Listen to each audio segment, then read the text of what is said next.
Hello! Welcome to another stream. How y'all doing today?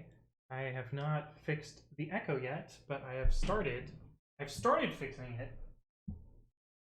I have many bestigons. I finally watched the video about hexagons being the bestigons, so now I actually understand the meme.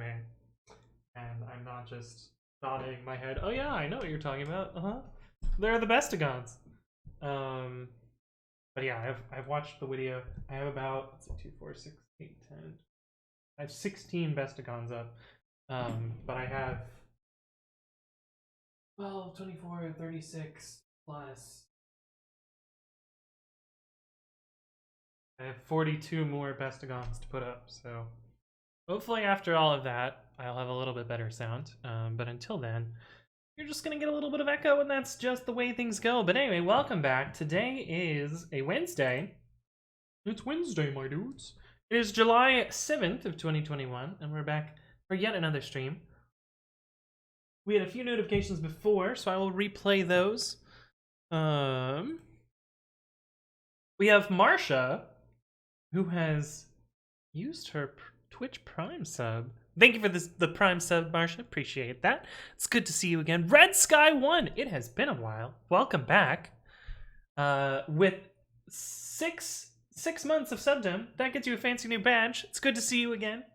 And Marsha with a host, of course. As it goes, it looks like that's the wrong button. It looks like Angeline X was first today. Good to see you again, Angeline X. M. Galignana. That's what I'm going with. Thank you for the follow. Welcome to the stream. Hopefully you're doing well.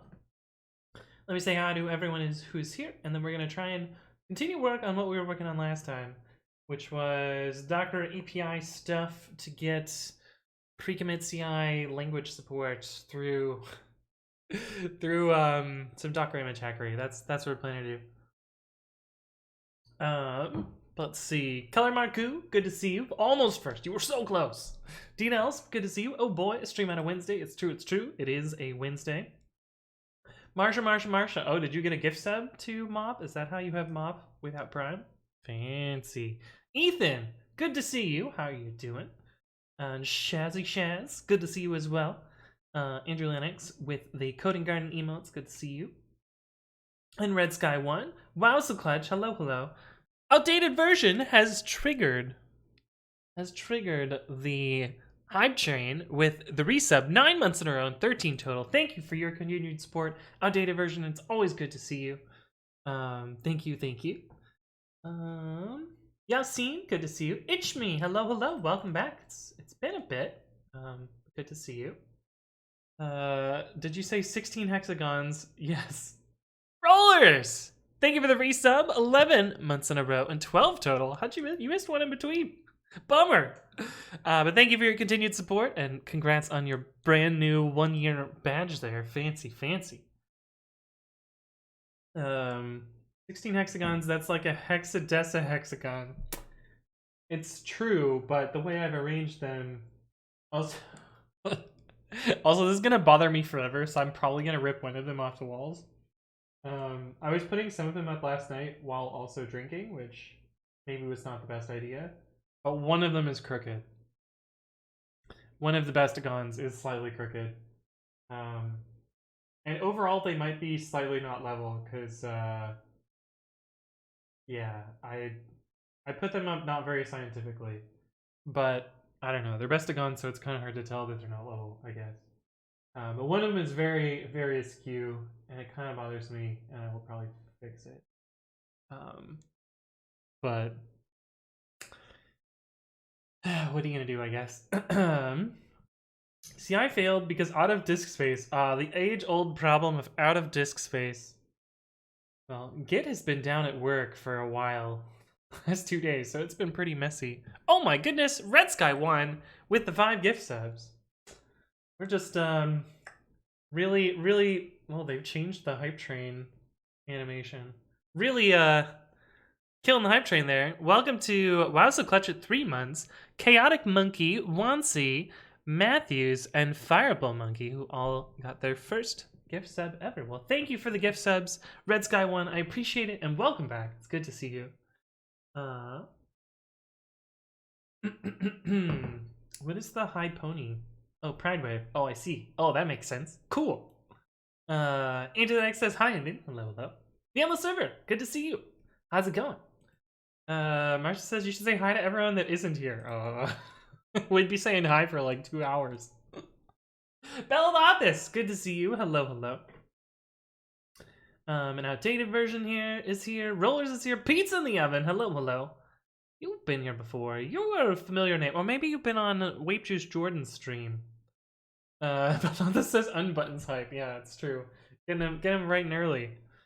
Marsha says, oh yeah, an anonymous gifter gave me 6 months of Mop Garden last month. Oh. I thought it said it was Kimbiko though at one point. I don't know. I know Kimbiko gave you gift subs to my channel. right, Dinos? I told you I was thinking about it last stream to just wear 2 shirts and just be like, haha, I got you, chat. But no, I didn't do that. It would have been funny though. MGDev.net, good to see you as well. Welcome back. If you got in circles, they wouldn't be crooked. It's true. Well, I would find another way to make them crooked, probably. Fixer Jake, hello, hello. Good to see you.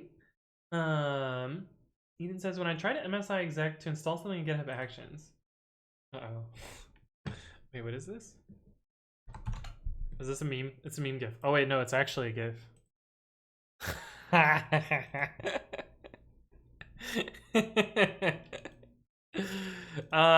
Ye old UTF-16.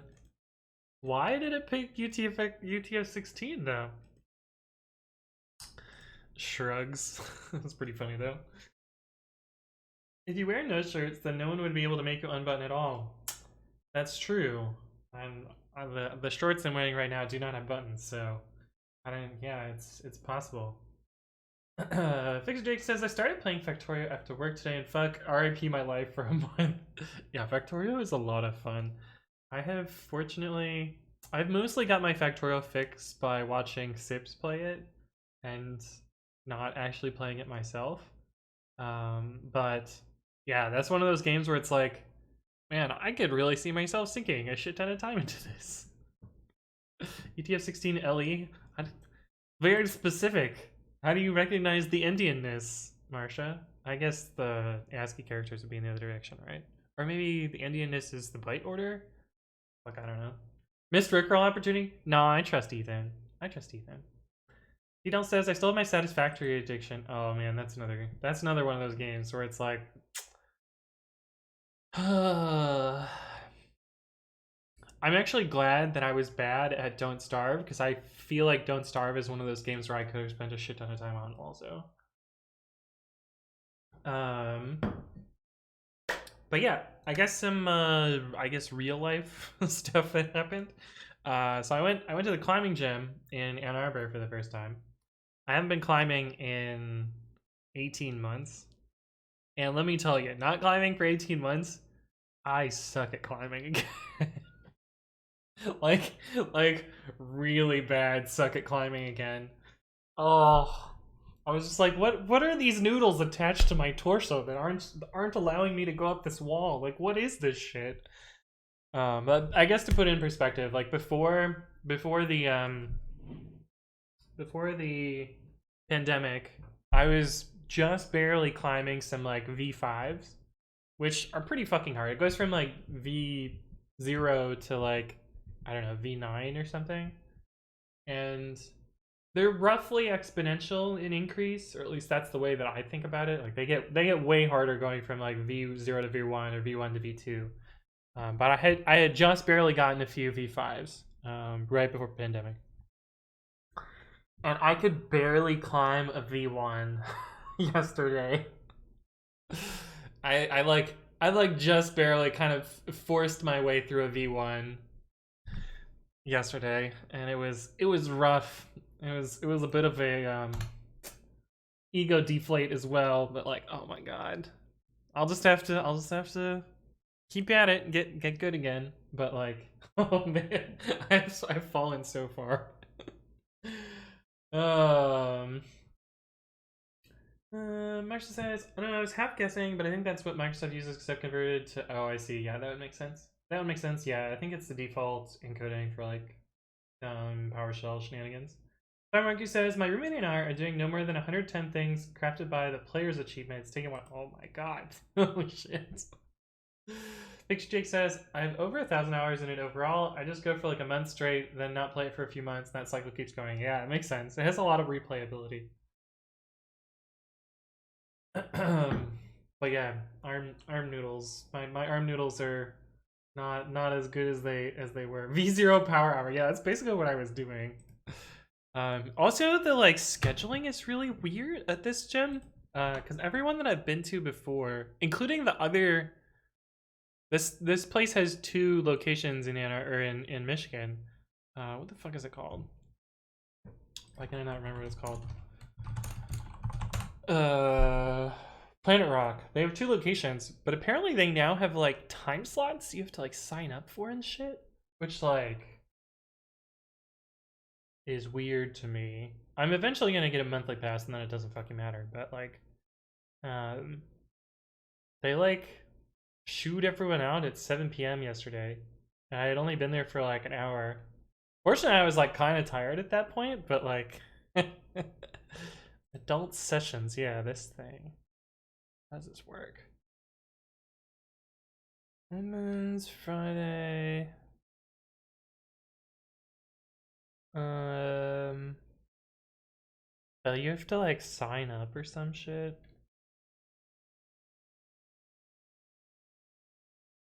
Yeah, yeah. Like there's a signing, there's a session. You have like a 2-hour window. Unfortunately, I didn't know about this, so I showed up at like 6 and climbed for like an hour and then left. um, but yeah, apparently they have like because it's not that large of a gym, so there's like signups and shit. But like, I guess once I no longer have a once I'm not doing punch passes. I guess the context. I got punch passes from my mother for my birthday, so I'm gonna use those before I get a monthly slash annually pass. But like, yeah, they were very weird about it. But do you hangboard? I did like forever ago, and like kinda could do it.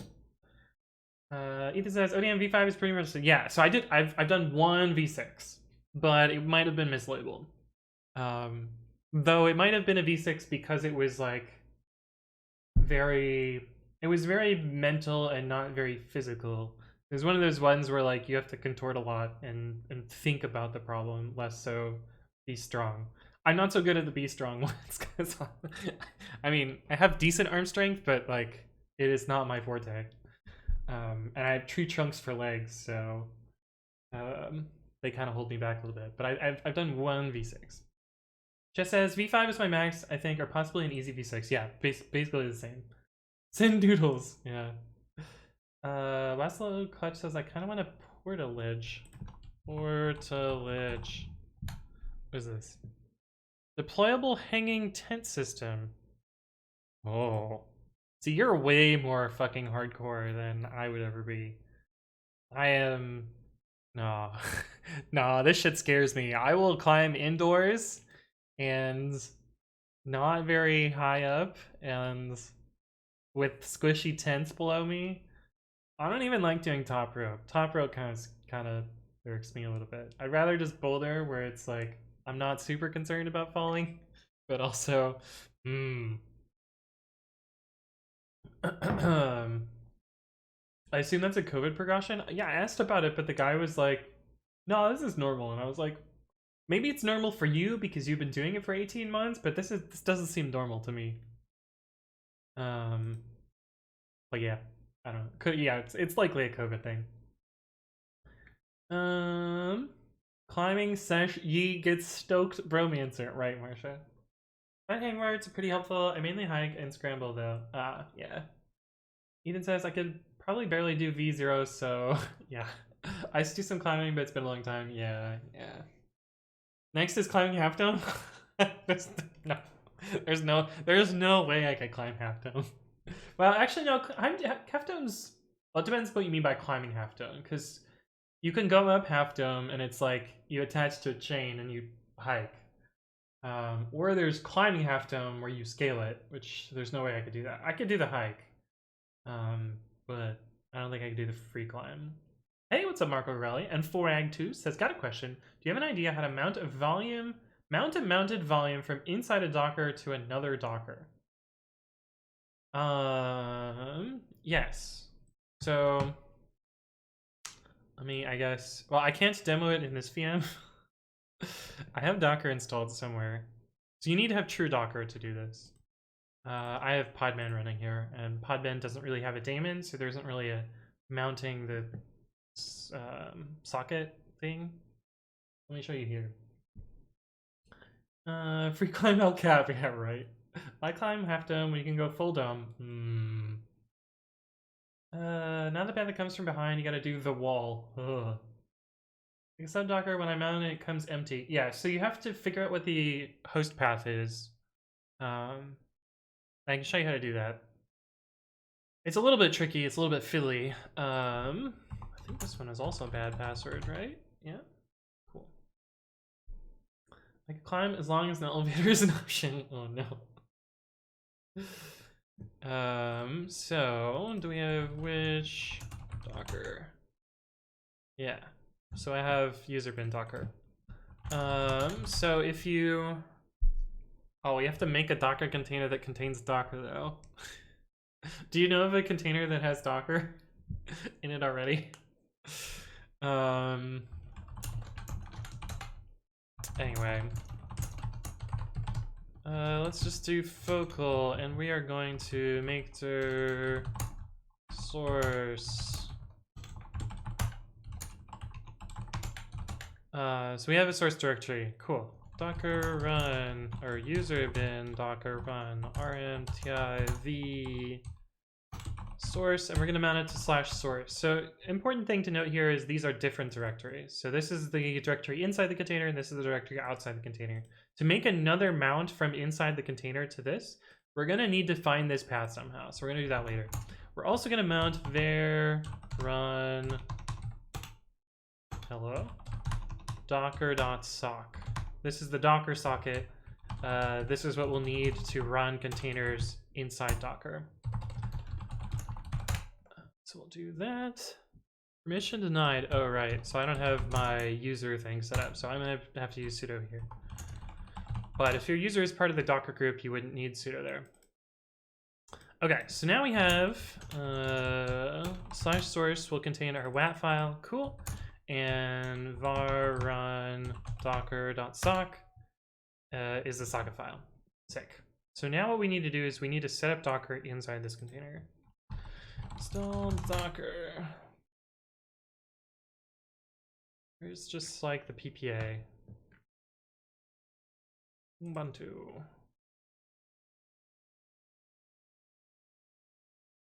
Oh boy.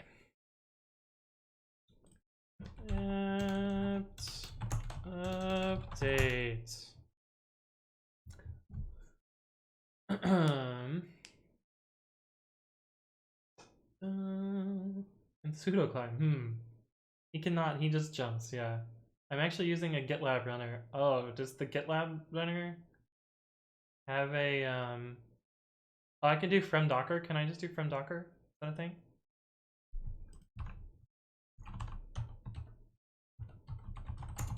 Is that a thing? Polling. In theory, this has Docker inside of it. It doesn't have bash. Let's try shush. Okay, we have var on docker.sock. We have Docker, and we have source. So the tricky thing is we need to find where this /source directory originally was mounted from. And in order to do that, we need to find our own container. And there's kind of two ways to do that. Like first you need to get the container ID. That's the hard part. One way to get the container ID, which doesn't always work, is to do hostname. By default, this will be the same as your container ID. However, you can override hostname. Like you can set hostname wat. And then if I run hostname now, you'll see it's no longer the container ID, which is not super helpful. The other way that I've seen this is to look at proc C groups.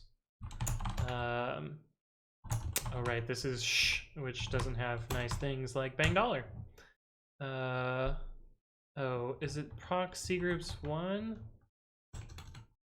Proc 1 C group? Yeah, here we go. So proc 1 C group also contains the container ID, which is this big ol' string here. It doesn't always contain this in the right location though. Like sometimes there's other shit on the end here, so you have to find the the name here and then split off anything after a dot, if I recall correctly. But now I can do docker inspect this, and that'll give me the information about my own container. And so from that you can find the mounts. So you can see that there's a mount from source to temp-wise source. And so that allows us to take the path that we have in source and get our original path back. So we need to get this original path that's on our host. So now if I do docker run rmti ubuntu focal, and we have this temp-wise source, which was the original mounted path, to, I don't know, wat2. We are now, it looks like it's docker in docker, but it's really not. It's docker beside docker. So you can see, oops, bin docker ps. So it's actually docker beside docker. You can see that both of these containers are just running on the host. The reason for that is the socket that we mounted in is just like an HTTP server kind of thing. And we sent JSON commands through that socket to the host and restarted it on the host. So any of the directories inside your container are actually kind of bogus and inaccessible. So what you need to do is you need to find what the directory is on the host, and then you can mount that to another location. So if we look inside here, inside wat2, you'll see that we also have this wat here. If your directory that you're trying to mount into your subcontainer isn't mounted on the host, you're out of luck. There's nothing you can really do there. But yeah, that's what's going on. Yeah, there's a pre-commit PR for this as well on the server. You are correct. Tournament BH, thank you for the follow. Welcome, welcome. Hopefully you're doing fine. But I guess let me paint drawing this as to what's going on. So we have var run docker.sock. Okay. And we have temp y wat, which we mount both of those, we bind mount both of these in, but we mount this at /source, and we mount this in as var run docker.sock. This is container 1. Fabio HTO, thank you for the follow. Welcome to the stream. Hopefully you're doing well. And so then your goal is to make a second container here from inside here. So what this is going to do is we're going to speak through this socket out to the host. That's what our Docker run inside this container is going to do. And it needs to use host paths, because outside of the container, this var run docker.sock is outside the container. So it speaks in outside the container path. So it needs to know how to mount this path. So you need to translate this back into this by prefix matching, or however you want to do it, such that we can also mount this into this other container, which will be container 2. So that's kind of what I just demoed there. Yeah. And if you had made another directory inside container 1, you can't mount that to container 2 because it's not accessible outside of container 1.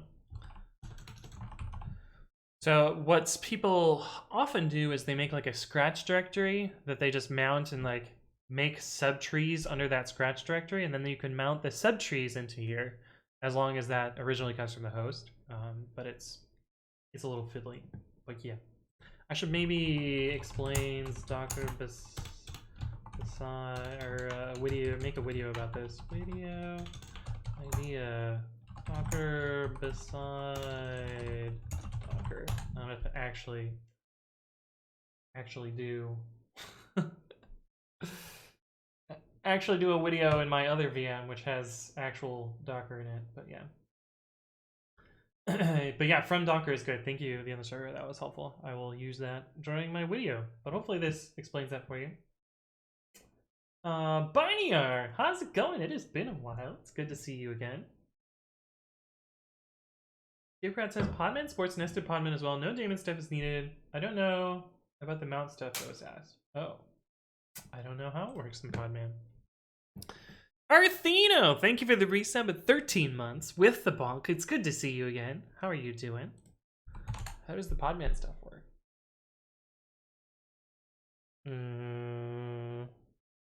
Oh, I think Podman is actually truly Podman in Podman. It's not Podman beside Podman. I think. Because I don't know how else it would work. um, but yeah. Zinthrius! Pog, pog, pog, pog! Thank you for the reset with Prime. 3 months in a row and 5 total. Thank you for your continued support. Pog, pog, pog, pog. Oh, speaking of Pog, oh, have I gotten my my emote ready yet? Nope, not ready yet. Bummer. Well, we're gonna get a new emote soon. I heard that is Docker.suck. Yeah. Yeah. Yeah. Run another Docker image and try to mount it. Yeah, no, I got it. We got it working. Last Butch says, not climbing specific, but have you seen the Alpaca X rafts? No, I have not. I've been thinking about getting one for a while. I quite enjoy whitewater kayaking and rafting quite a bit.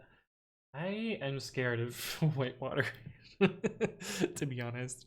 Rock on Khalid, thank you for the follow. Welcome, welcome. Showing all the cleavage. Yeah, we got some gift subs today, Bineyard. Marsha says, have you noticed how yellow keyboard camo is in the new place? Actually, the white balance keeps changing a lot when I'm typing this. Yeah, there's something real. I mean, we had this problem before with this camera, but now that I'm more tan, the white balance doesn't offset as much, so it really yellow balances it. It's because this camera is garbage. The face cam is not much better, but I'm planning to replace both of them. Well, I'm planning to replace my face cam with an actual camera, and then in theory I will replace the document camera with my face cam, and then everything will be slightly better. Also, this is the step. Oh man, this is what I get for fixing it live. Oh, there we go. Cool. It's not much better. Damn it. Aww. Oh, this is the right direction. Okay. Anyway. But yeah. The pre-commit PR I think got merged, didn't it? I think I merged that like last stream. Yeah, I did. Yep. It was after like 90 force pushes or something ridiculous.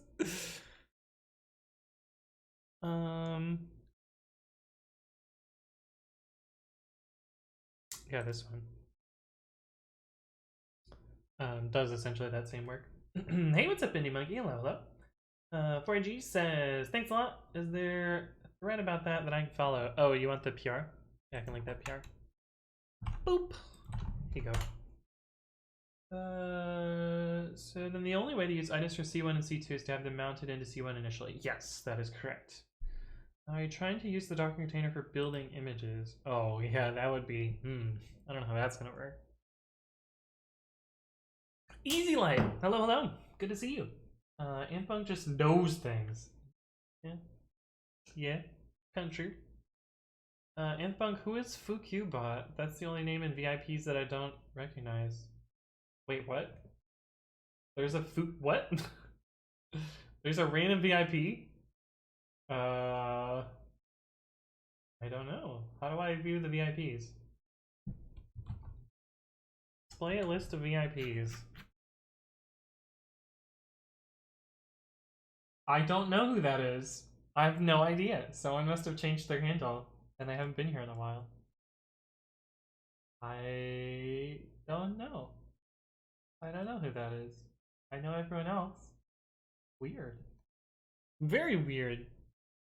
Very, very weird. I don't know who that is. In theory, I could go to Roles Manager and see who added them.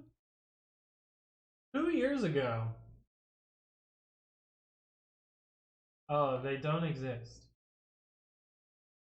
They have been deleted. Well, since they are no longer a VIP, well, no longer an account, we will remove them. I guess that answers that. Unfortunately, some of the specified roles were unable to be added to FuQBot. Wait, can I not remove them? Oh my god. I can't un-VIP them, I think. Un-VIP, let me try it from the command line. FuQBot. Did that work? Unable to remove VIP! Shit. God, I fucking love software. um, can this be Sarcastic Dante? No, Sarcastic Dante is a mod. You can't be mod and VIP. How do I see, like, when they were... I can't see when they were VIP'd, or... It'd be nice to see who VIP'd them. I'm gonna be like... March 16th, 2019. So we could find it by going to the stream and figure out what was going on that day. Do we want to do that? March 16th of 2019.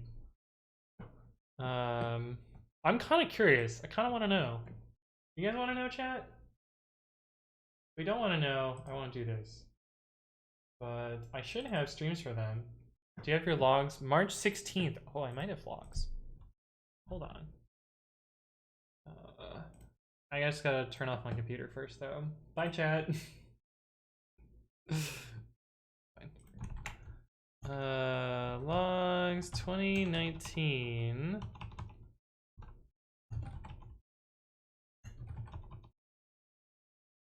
No, we started logging in 2020.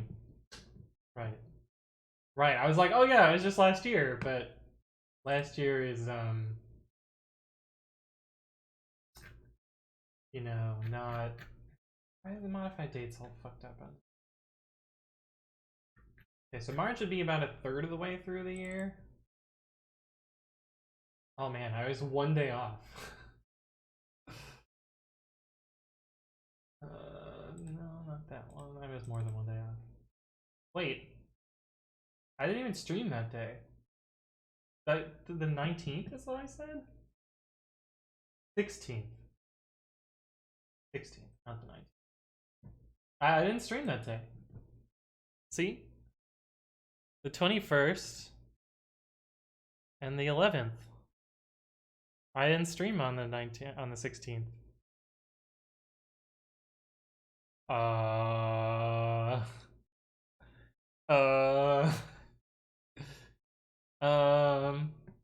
Can you check chat history? Using user? The user's deleted, so I don't think so. Account created March 14th. So they were created 2 days before I VIP'd them, apparently. That seems like they hacked Twitch one way or another.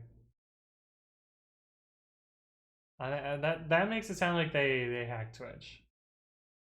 So I will have to bug Juice about that.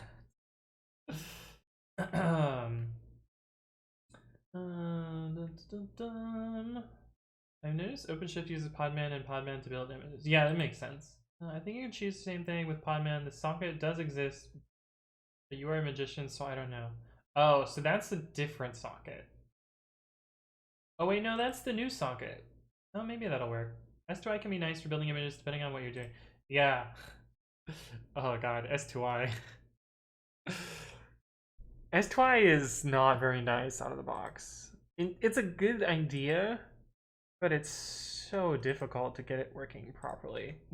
I set up a whole bunch of S2I infrastructure at Lyft, and it barely worked. But I think you gave a hint. Is it ADC Pog? No, it's not.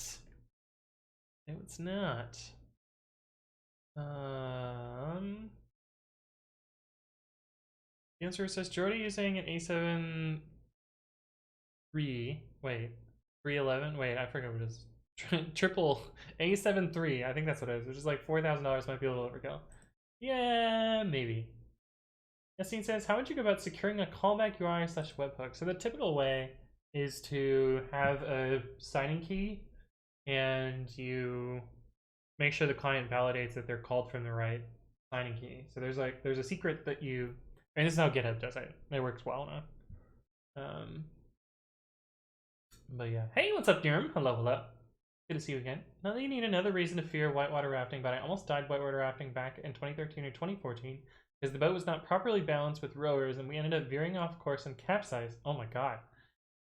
I ended up a third of a mile down the creek because we were on the first boat and other side of the ship. Whoa. Hey, what's up to Stitches? Hello, hello. I net kite competitively, so I've been doing it for a while now. Ah, I see. You're good. A zombie VIP, right? On nightly, on a day that I didn't even stream, so I'm pretty sure it seems like a hack. Also, Flot's true. Hello, hello. Welcome back. We all know 2019 is last year. 2020 did not actually happen. Yeah, yeah. I've made that mistake so many times. Who did what now? There's a person. There's a user that is VIP'd. Their account is deleted. Their account was created on the 14th of March last year. They were VIP'd on the 16th of March 14th of March 2019. VIP'd on the 16th of March 2019. I didn't stream on that day. I didn't VIP them. So somehow they got VIP'd. Yeah, I don't know. Haven't used it, but S2I doesn't seem like something I'd really like. The idea behind S2I is... Oh, it's Thunderstorming. Yes! The idea behind S2I is if you set up a repository in a conventional way, it just produces a image for you. So it forces people into a conventional state, I guess. I should use a JWT in the state field when using OAuth. Are you talking about requests or responses? So when receiving webhooks, like the server is going to call you. There isn't really any secure way for the server to call you other than like HTTPS. What you really want from the receiver of the webhook is to validate that the thing that's calling you is the server you expect. And so the typical way to do that is to have a checksum or compute a value that only the server could send you, usually through asymmetric keys or something like that. Hey, what's up, time traveler? Hello, hello. What are thunderstorms, right, Zythius? Okay, so what we were working on last time, which I didn't get very far, because, yeah. I didn't get very far. I don't remember why. Oh, give me this other window. What we were working on last time is I was trying to use the Docker API to inspect an image, and still have the curl command? Yeah. We were trying to do this, and we were getting unauthorized from GitHub, probably because I'm using the wrong API or the wrong endpoint or the wrong user agent or who knows. But we're going to play around with this, try and get the image manifest endpoint working. I wonder if did Docker Hub? Is it docker.io? No. Where does that get configured?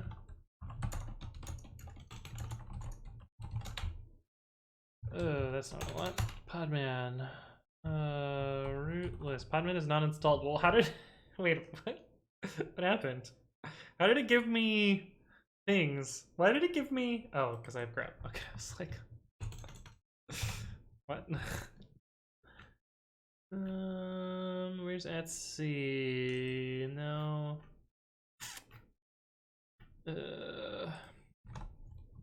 Docker API endpoint. Docker Hub API endpoint. What is the actual...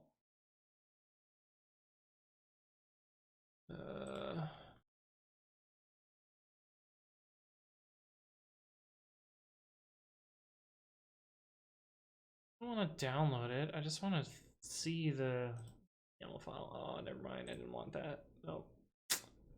Nope. Well, it's too late now. Let's see, Docker API curl example. So the problem is there's two Dockers. Docker, I guess we could do registry. Yeah, here we go. hub.docker.com. It's not docker.io. hub.docker.com pre-commits. Yeah, I think it's spelled like that. But I get a web page.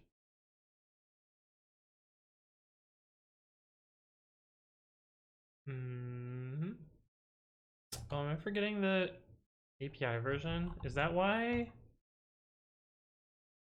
What is this big blob? Hello? It's an image. Okay, this is a 404. Wait, maybe the problem with my... Oh wait, no, I had v2 here. Dang it. Carlu, thank you for the follow. Welcome to the stream. Hopefully you're doing well. Okay, Jay, with the boba emotes. Really just like rainbow jamming out there. Drunk Time Lord and Time Traveler. Yeah, there you go. Zithri says, there was lightning a year or two ago due to the massive amount of fires. Yeah. Well, I'm in Michigan now. Etsy. Yes, that is the one that I was looking for. This file. Oh, it's just says docker.io and key.io. Okay, let's not try it. Let's just try their example and see what they got. Okay, so that totally works. Pre-commit CI. I think that's what my Docker Hub. Move permanently to a slash. User pre-commit CI, hub user, pre-commit CI. Okay. That's the Docker Hub API though. I want the actual registry API.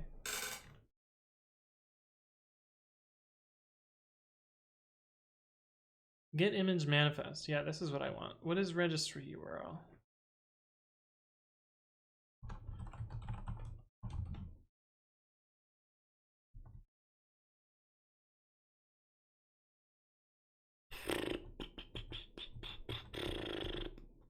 God damn it.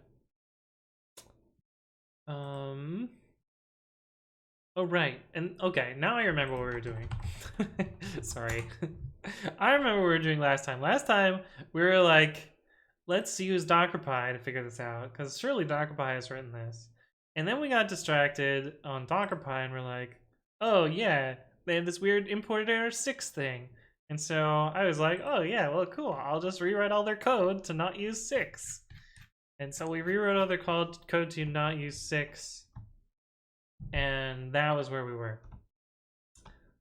Why is this lagging? What the fuck is going on? What is wrong with my computer? CPU isn't bottlenecked, memory isn't bottlenecked. Why is Chrome taking 2 years to resize the browser? Very weird. Oh.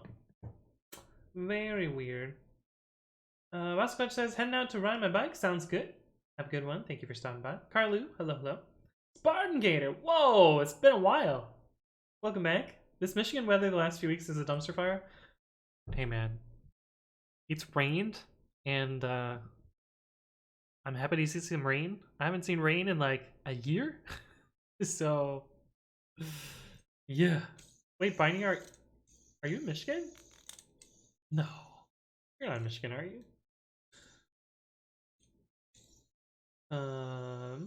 But yeah, I am now back on the map. Dark Time says, I'm trying out libcst. It's fun, but AST programming is hard. Currently figuring out how to find and replace race stop iteration inside generators. Yeah, the problem with libcst is it is based on 2 to 3, which is based on LO1 parsers, so it's basically dead. No, Spartan Gator, I know you're in Michigan. The better school is 60 miles away. Oof. Less power for a couple hours earlier because of storminess. I see. Wait, Binary, you're in Michigan too? Huh, cool. Well, we're all in Michigan now. Yeah, libcst, or at least it originally was based on 2.3. It was a fork of it. Here's the bit where they talk about where it comes from.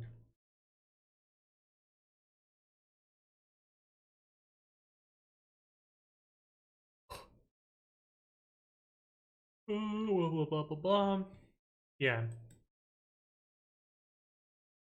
Oh, okay, I guess it's using pgen 2, which is what lib2.3 is based on. So still parso, pgen 2, lib2.3. Like all of these still use LL1, so they're still all kind of fucked. But yeah, I don't know what they're gonna do. I mean, Wisconsin, that's close enough. It's true. Today's work fun time, surprise kernel updates, and JVM debug. Oh no, JVM debugging. No. But anyway, the maintainer reviewed this. Quick. They reviewed this, but why did they not merge? Hello? Please merge? How you know? Mine is like the only one that's approved too. What? Let's see how long it took this to get merged. See what happened here.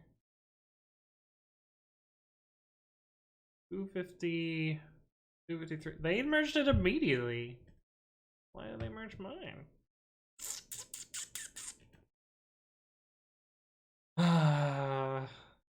Oh, this person must just not have merged? This took 2 hours. I don't know. I don't fucking know. RJ says kill me, yeah. They know like you? Yeah, why you no merge? Please merge? But anyway, we're gonna use Docker Pi, and I assume there's gonna be an API that does these HTTP requests. Collaborators don't have merge cap. Oh, are they just a collaborator? That would make sense. That would make sense. Oh.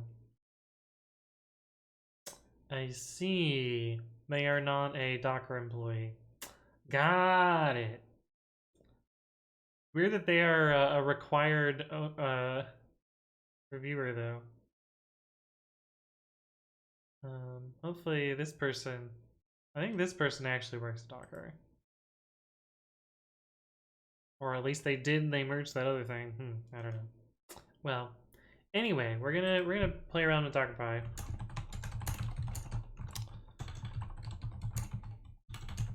And we have to do 6 because it's not fixed yet. Merge? Yeah, merge. What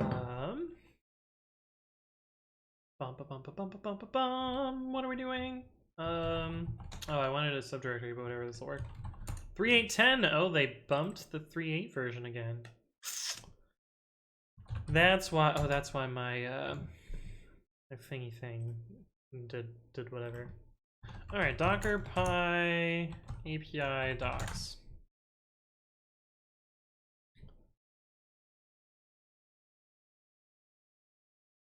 We actually don't want the local. We want the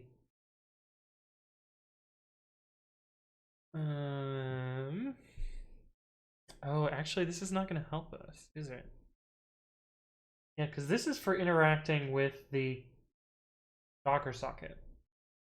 And it's not for interacting with remote daemons.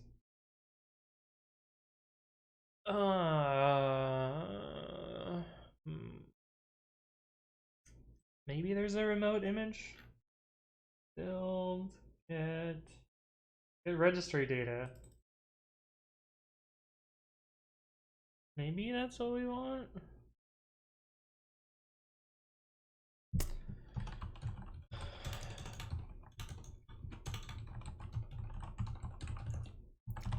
Get image information from Docker registry.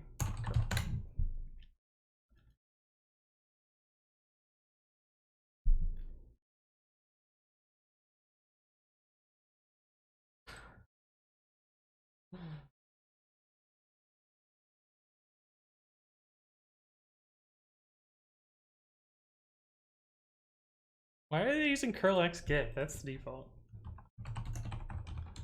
ghcr.io/v2 /precommit /tag/list. Unauthorized. Why is that unauthorized?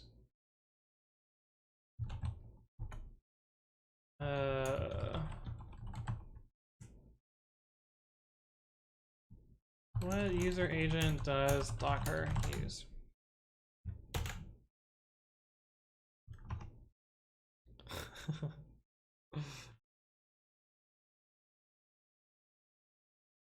Is it this simple? Does GitHub have like a stupid thing in place that prevents you from... Why is that? Because I know I can do podman pull ghcr.io/precommit ci/other image pull in latest. I know I can do this. And that works without authenticating.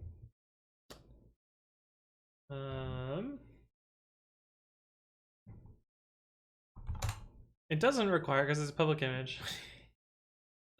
Yeah, right, Zithrius? Let's merge, don't review, only merge. Yeah, so I know that this works.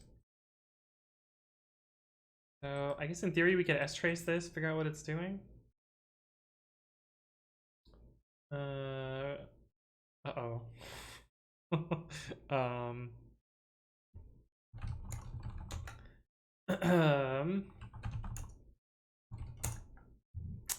Time to clean up images. Wait, this isn't that many images. What's using all my disk space?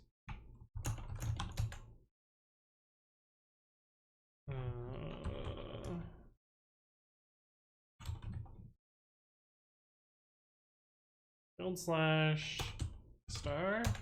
Yeah.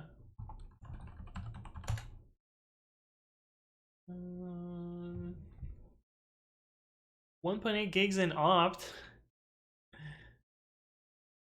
Why?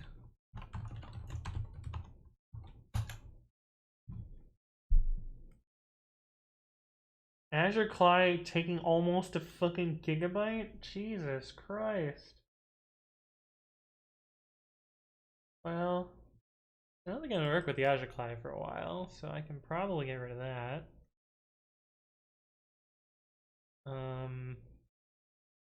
Tilt Go taking 240 megs? What's in Tilt Go? A lot of shit. We can get rid of Tilt Go. I don't need that, right? Oh right, and GitHub and Go is fucking stupid and does this like really obnoxious thing where they chmod minus, they remove writability to all these directories, so you can't just rmrf. Can you just sudo rmrf though? Oh, that made me so nervous. Okay, that freed up a little bit. Workspace is 6 gigs. Probably clean some stuff there. Most of it is CPython. Seems weird. Let's just do this. Wow, still 600 megs. Okay, well that freed up a little bit.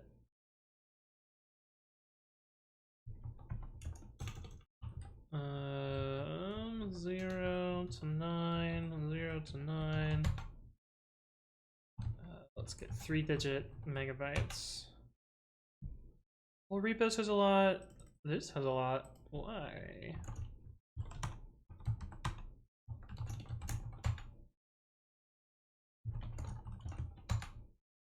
ASC 2020. We don't need you anymore, right? Oh god, this thing is... Why does this thing live in here? Or was this just me being... I think I was just showing this as an example.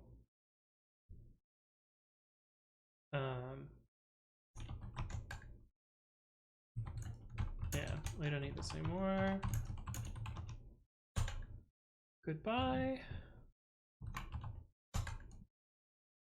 Those aren't terribly large. Babby is taking 229 megs. Weird. Do you? Yeah.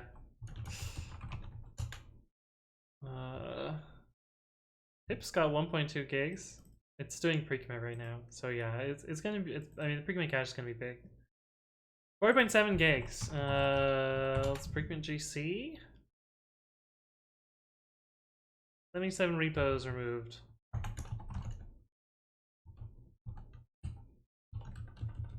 What we can do GM. That's 2 gigs. I need the pip cache. Wonder what that is. Don't need this. Or this. It's the Freed cache. Or this. Or this. Or this. Anyway. Okay, we have 6 gigs free now. That should be good enough.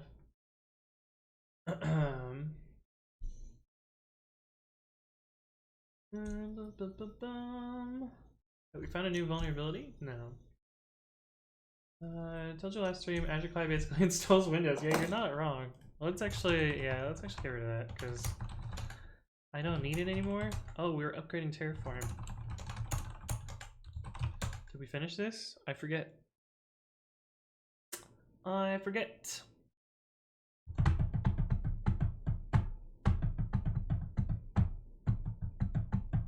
I'm amazed that this shiny Pokemon scraper, which is like a teeny tiny lambda, is 300 megs. It's probably because I ran Terraform in here. That's probably just Terraform. But still, that's kind of wild. This, I cloned a bunch of repos, so I probably just need to get rid of those. Why is that so large? I don't know. I know why this is large. This is my vulnerability scanner, which I haven't run in months. I should probably do that at some point. Oh great, right, we're gonna update all these. Mike Petrusha, thank you for the follow. Welcome, welcome. Hopefully you're doing well. Pseudo armor F / that'll solve your problem. It's true. Uh-oh. Oh no, not this shit again. I need to fix a thing in the Python 3.9 packaging of dead snakes. I haven't done that yet. Also, we made you deploy to something made by the same parent company at Windows while you're using Windows. Yeah. Code using Microsoft VS Code and Microsoft TypeScript on Microsoft Windows and push it to Microsoft GitHub. This is concerning. Yeah. Wikibot installed tracker in your cache, yeah. Then by using Microsoft Java C#, I will attempt to get my skills up on Microsoft LinkedIn. Work at Microsoft. Wait, oh yeah, Microsoft owns LinkedIn. When disk is full, it's always time for a new VM. Yeah. Bro says, you developed your vulnerability scanner. Can you show what it can do? Yeah, well, sure. All the information in here is basically public at this point. I'm not gonna run it, but I'll show you how out of date data. Data from May 6th, so 2 months old data. But I made a little web app, and basically the way that I use this web app is it lists a whole bunch of repos, and I can triage them. So the red ones I know are bad, the blue ones I have reported, and the green ones are okay, but false positives. So like, for instance, if I wanted to check on this repo, I would open it up and it shows me, it's particularly a vulnerability in GitHub Actions. And like this sorts by star count, whatever. I don't know why this has the pre-commit favicon. But I usually, so I'm looking specifically for pull request target pull requests. Let's see if this one is. This one is fine because it uses, oh wait, no, that's not a Docker image. Let's see. Okay, so headref. Yeah, so this is the first prerequisite for it being vulnerable.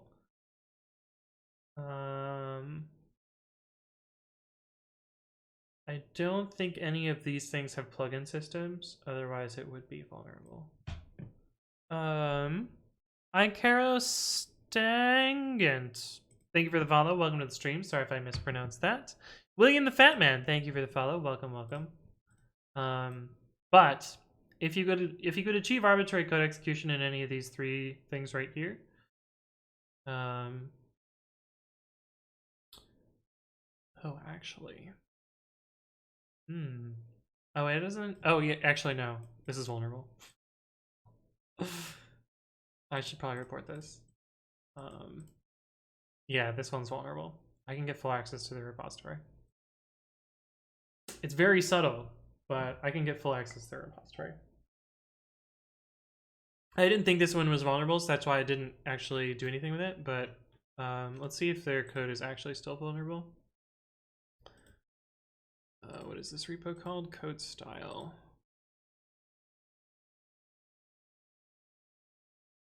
No, they have gotten rid of pull request target. Presumably because somebody told them it was vulnerable.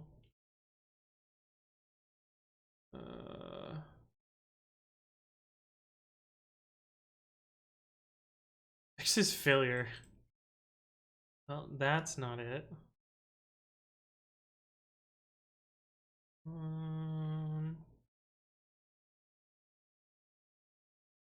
Update pre-commit hooks. Sounds like they should be using pre-commit CI. They're actually pre-commit config in here? Or are they not using pre-commit at all? Well, they are. Look at that. Are they using pre-commit CI though? Because that would obviate the entire need for that. Oh my god, so many badges. I don't see the pre-commit badge. They're not using pre-commit CI.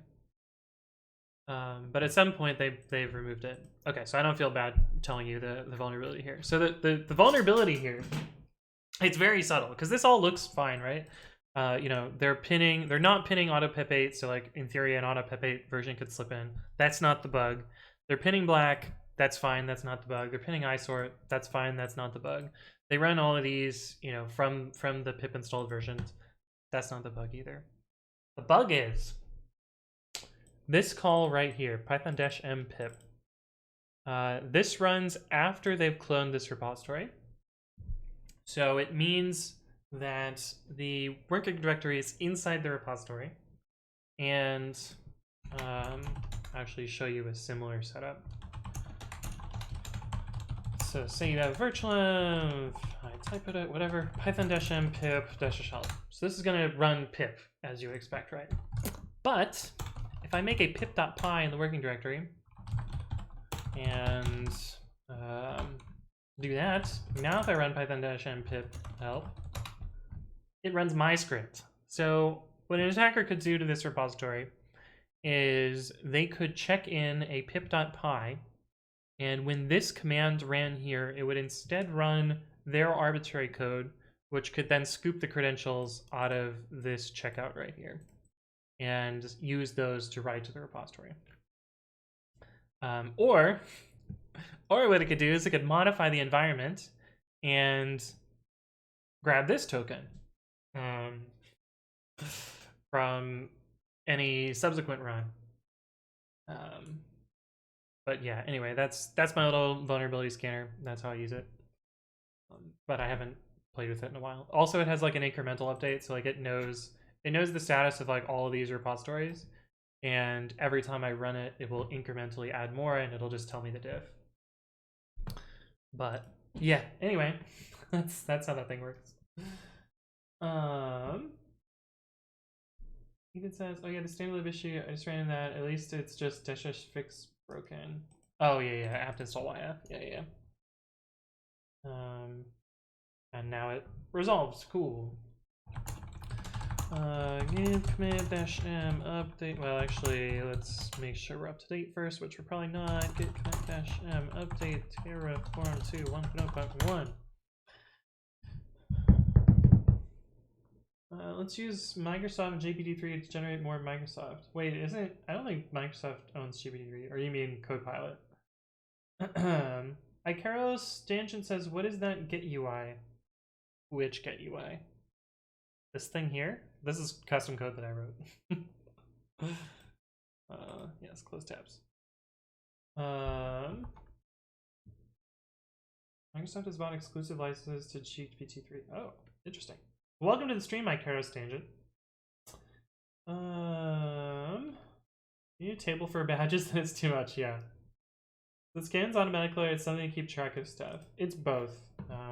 There's also this scan.py, which contains, 260 lines of figuring out how things work and putting them into a database and such. But yeah, it's pretty cool. What is that web UI called on port 8000? It's a server I wrote. It's using Flask and very minimal HTML.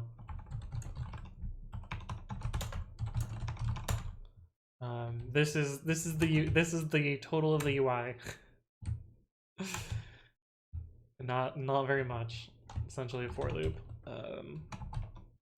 don't think I use this anymore, but yeah, it's pretty cool. Random Kaka says, how's Stripe been so far?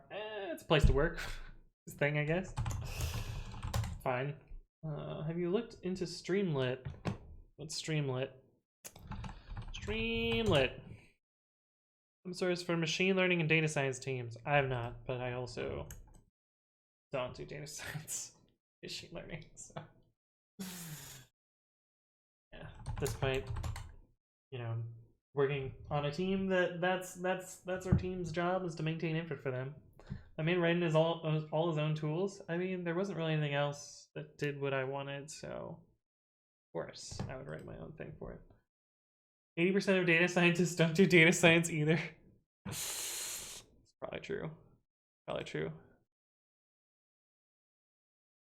What?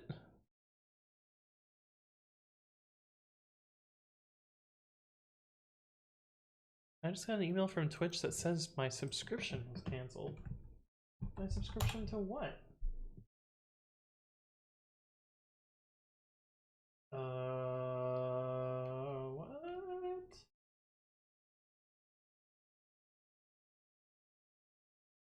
What? What?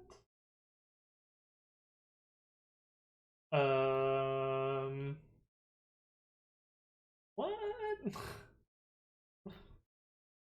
Confused.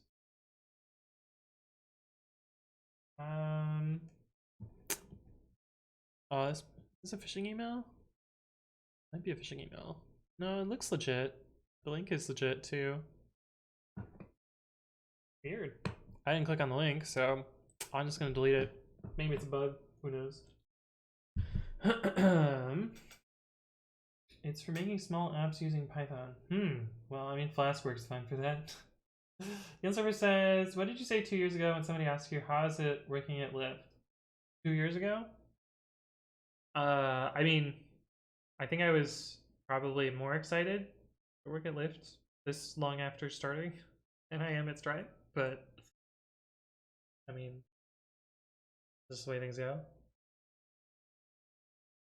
The Twitch emails are so annoyingly vague. Yeah, it makes sense, because if they put too much information there, then like your email client could scrape it. Data science is an even worse naming than software engineer. Step back, I'm a computer scientist. Yeah, no, I did go. That's the tab that I went to, details. But none of them seemed like ones that I had unsubbed from. They all just seemed like gift subs, so I don't quite know what I was talking about. But anyway, yeah, I don't know that. So this is what I wanted to do. This is in theory how I accessed them, but I don't know why it isn't working. Okay, so we're gonna strace. That's what we're gonna do. Podman pull. So in theory, this still. Wait, why is it pulling an image? Didn't it just pull this? there a bug in Podman? Oh, did it? No, it probably ran out of disk.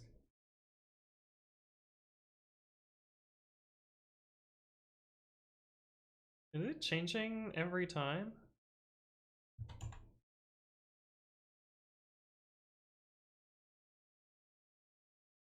Or are these not in order? What is it doing every time?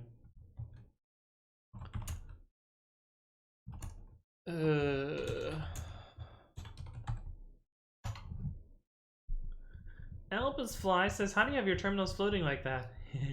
Check out my window manager. Z3 says, helpfully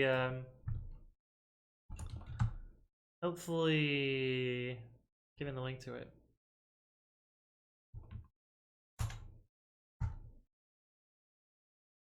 Read 3. Why does it read its own command line? What? Why is it doing this? That's such a weird thing to do.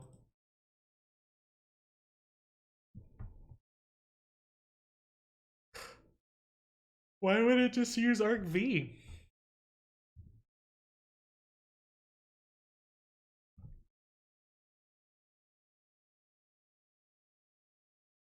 Okay, so that's the actual standard error from the thing.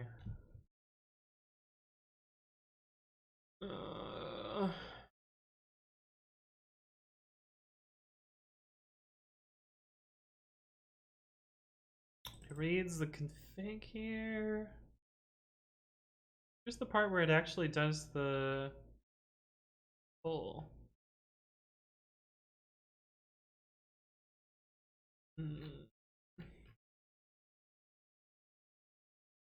Maybe if we RMI the image, we'll get a better log.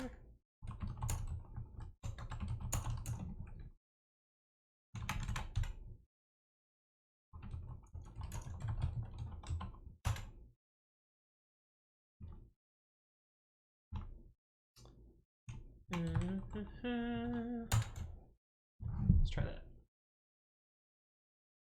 Apple's 5 says Anthony Winter Manager. Oh my god, yeah. It's pretty good. Pretty good. Oh, I should fill up my water. I'm past the time that I'm supposed to do that. So I'm gonna do that. I will be right back. I will see you in a bit.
All right, I'm back.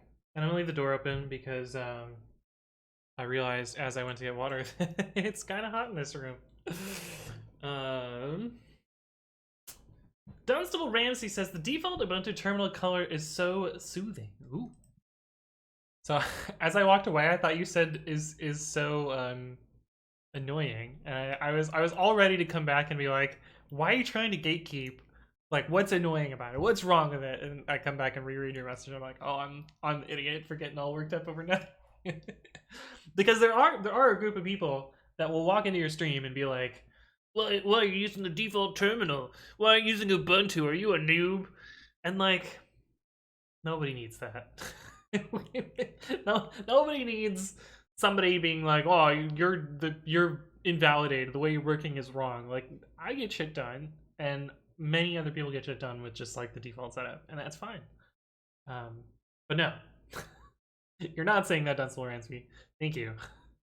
I'm glad you are not trying to be gatekeeping. Evil Gordita, how you doing? Hello, hello. All right, let's see if this log contains the information that we actually want. I suspect that it probably doesn't, and it's really running a sub-process, and I'm missing that. Yeah, this looks very similar to the last log that we're at. Oh, wait, maybe not. Here's signal stuff. XO6969 and L Cravo G, thank you both for the follow. Welcome to the stream. Hopefully you're doing well. Sig Erg. I don't know what Sig Erg is. What is Sig Erg? List. Dash L. Sig Erg. I don't know what it means. What does it mean? What does it mean? Oh. I just got a delivery outside that I should actually get because urgent? Is that what it means? Cool. OMG noob, go to Arch and use i3 and delete. Yeah. Pixie Jake says, I love me my omization Powerline 10k, but it's not something I need to get shit done. Yeah. No, I know you're just trolling Cytheris. Elcaro G says, and most of those people who complain about Ubuntu and default shell do not get stuff done. Yeah. Yeah, that's the real fun part. Can you believe this newbie doesn't even tmux? I know how to use tmux, but I just don't use it. I find that it slows me down. Oh boy, here we go. Giacomo Marciani, thank you for the follow. Welcome to the stream. Hopefully you're doing well. I definitely butchered that, but there's a lot of sig urge, but I think it's sending it to another RT sig. Oh, it's real-time signals. I don't know fuck all about real-time signals.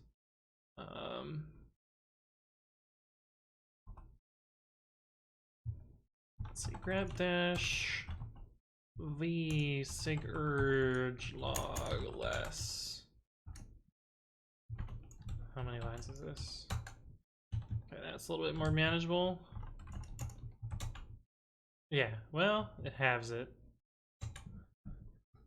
BBA Tour, thank you for the follow. Welcome to the stream. Hopefully you're doing well. There's probably still a bunch of, yeah. Get rid of the RT sig mask. That was not what the thing was. Oops.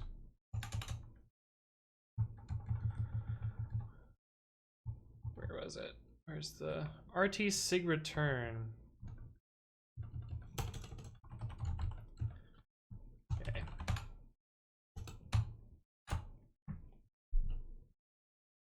It must start up a sub process and then do something with that.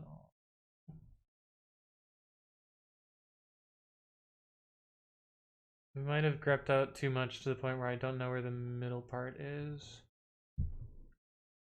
Let's see if we see GHCR in here. We don't. Okay, so there's probably some process. Spawn. How do you see? Let's see. strace C set processes. Oh, strace. Oh, it's dash P.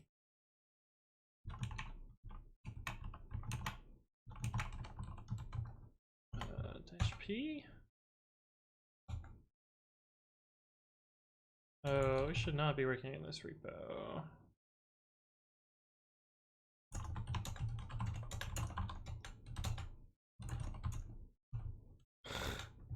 That's a risky command to run. Is it dash P and dash O? Dash P. No, dash P is PID. O?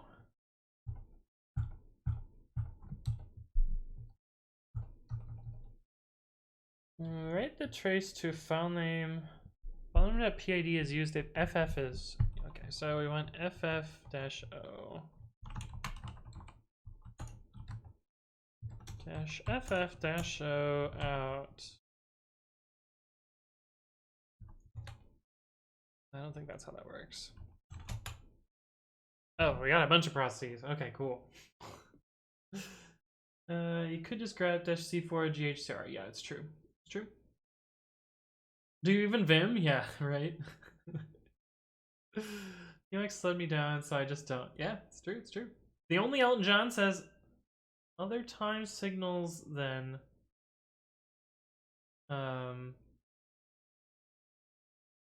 dash dash F plus F0. What are you trying to say? The only Elton John.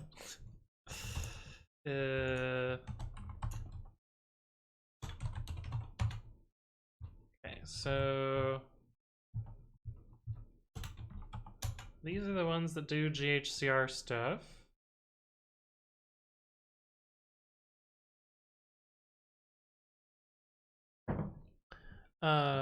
Rafi Hussein, thank you for the follow. Welcome to the stream. Hopefully you're doing well. Okay.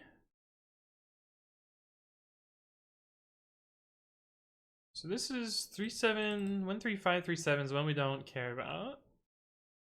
13539 does a send to something.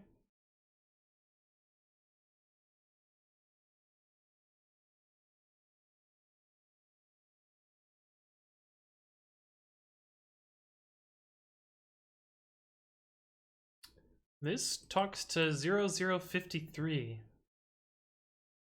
What is 0050? I think that's the IP address of this machine. I think. Oh, right, I don't have my actual router. I have the AT&T garbage, so I can't actually check that. Chicken and Mask! Thank you for the follow. Welcome, welcome. And hello again, Rafi Hussein.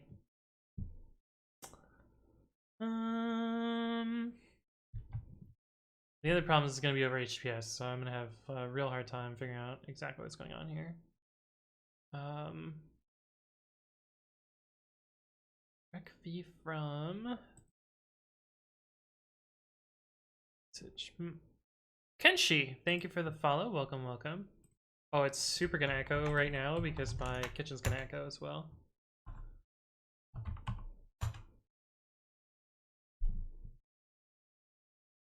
Okay, so it connects to port 53 of this? That doesn't sound right.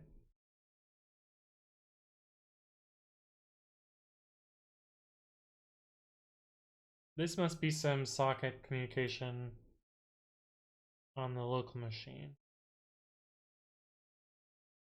Is this GitHub?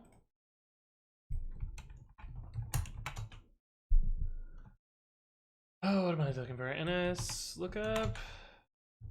Yeah, that's GitHub. So this is it connecting to GitHub. And then somewhere in here, it sends a request.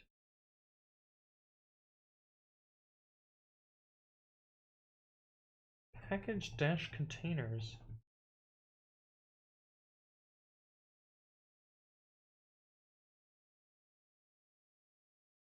RecV from.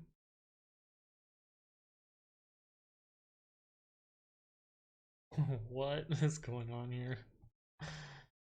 Oh, what are these IP addresses?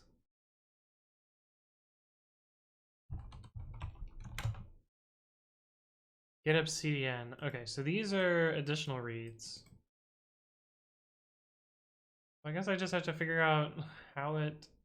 If we search this in the Podman code. Oh, I don't know. I don't even know. I don't even know what to look for here. AT&T uses 127 based IPs.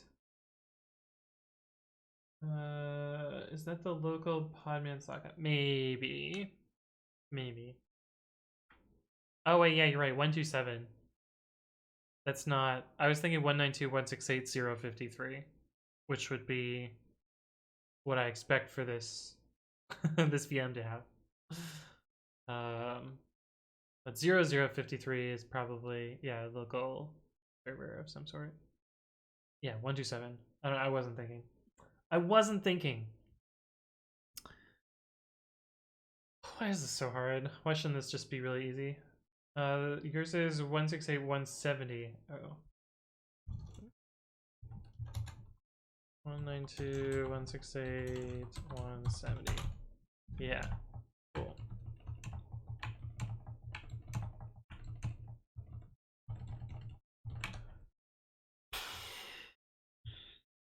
Get random. Apparently needs random. Cool. There's some random numbers. What's the 141? That one is GitHub, I think. Yeah. This one is their East Coast pop point. And then the 185 is their CDN. So what probably happens is it makes a request and then it redirects to CDN and then the CDN serves the actual content. But I don't know what URL it's using is the problem. But I set up a proxy and proxy Python. There's like a, yeah, this one, right? That I can use. Squid proxy is easy to configure. I just want one that tells me the URLs. And I know I'm gonna have to set up SSL certs, which is gonna be annoying. Does not give you full URLs? Yeah, I needed to decrypt. I need to actually man in the middle. Inspect. Yeah, we're gonna try this.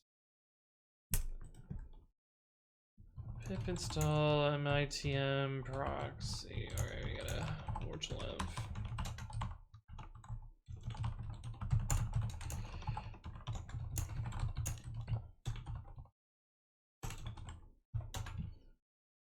I'm getting out hacking tools because I don't want to read the docs is apparently the answer. Well, actually, we read the docs and they just don't work. I got a notification. What's the notification? Oh.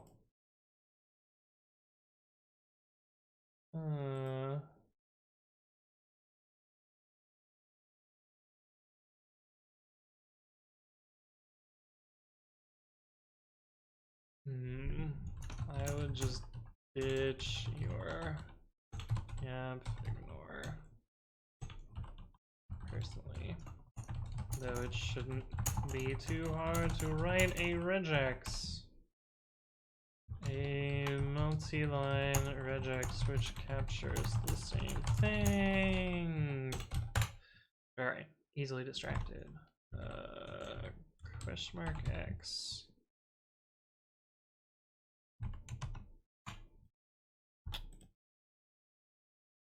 Yeah, like we tried doing this and we got access denied, which is weird.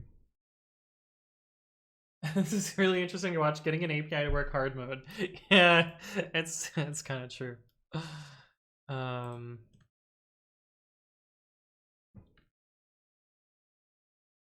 Yeah. I don't yeah. Okay, so how do I get started with MITM proxy? Bum, bum, bum. Of course, I don't want to read the docs for this thing either, right?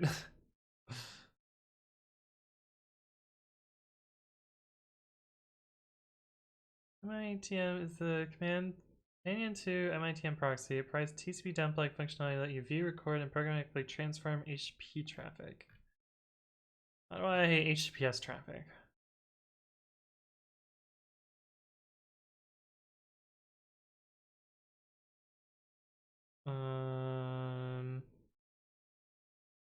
Yeah, we see it's using HTTPS here, so cool.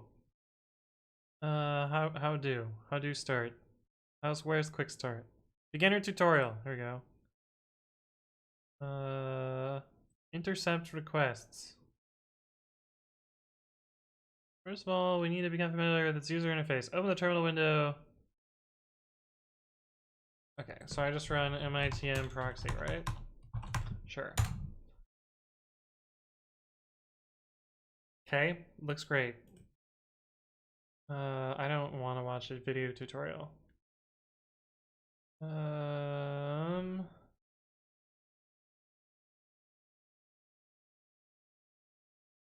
Use curl's proxy. Curl proxy. I don't know what port it's on.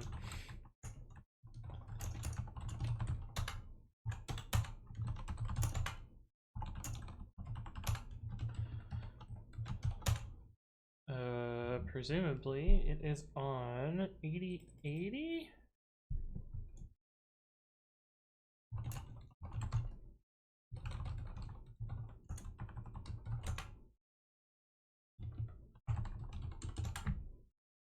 Yeah, so that's where the cert stuff is happening. How do I get? Oh, we figured one thing out. We've got this working. Gremlin Weekend says, "Are you doing pen testing?" No. I'm trying to figure out. Maybe we tried Scopio. Oh, maybe I could use Scopio. I'm trying to figure out the API to pull a image without using Podman or Docker. I basically want to look at. Oh, this video is playing. Did you see that? Nan? Solid video player right there. Oh yeah, Scopio might be simpler. Scopio GitHub. Wait, no, Scopio is a proxy. No, yeah, Scopio is this thing. Paulo Reloy, thank you for the follow. Welcome to the stream. Hopefully you're doing well. How big is their code base?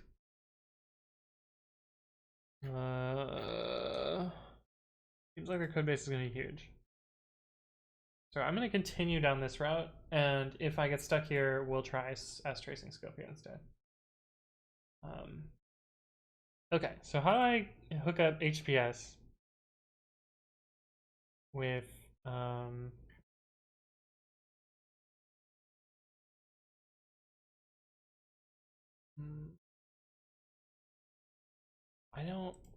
why do they have to use videos?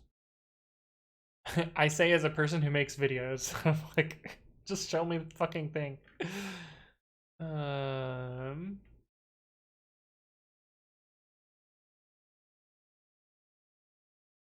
Certificates, here we go. By far the easiest way to install the proxy is to use the built-in certificate installation app. To do this, just start MITM proxy and configure your target device with the correct proxy settings.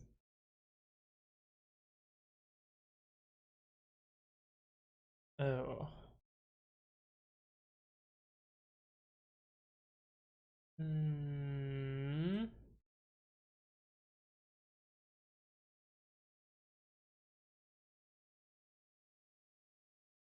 How do I download? Oh, it's located there.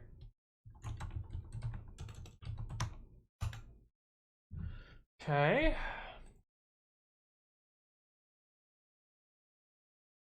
So how do I use this cert with, like, presumably I want HPS proxy equals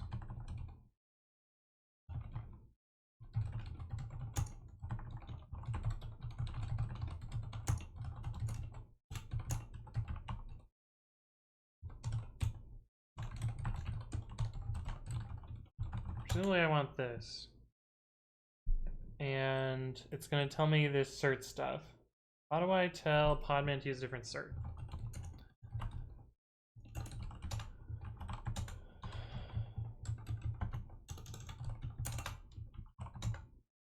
Cert dir.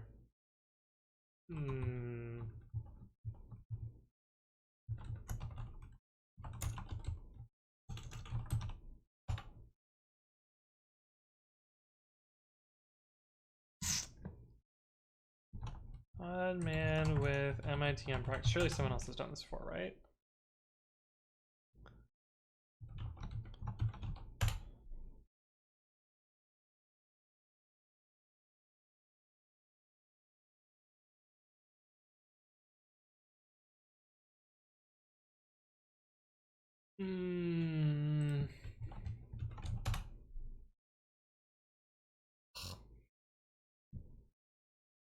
Curl-K. Well, I'm not using curl. I'm using Podman. I'm trying to figure out what API endpoints Podman hits. That's the annoying part. I wonder if I do HTTP :// it'll tell me here. Invalid. Oh, I can't use HTTP, of course. Of course. So it first starts by hitting just this endpoint, guessing from the error message. And that gives me unauthorized already. So oh, I don't know. Let's see. Podman custom CA certificate.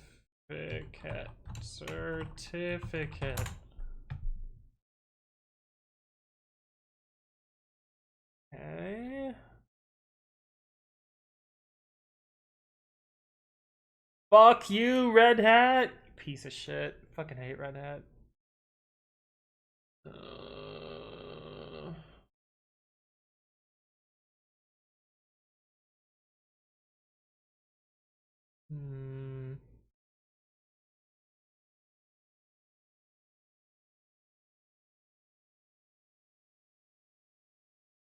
Oh, certer is for.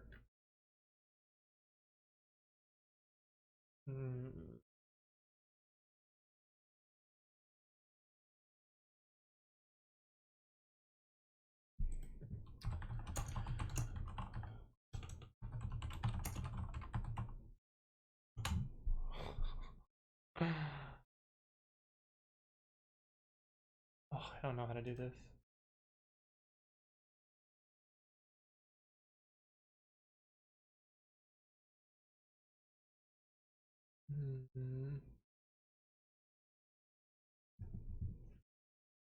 Blah blah blah blah.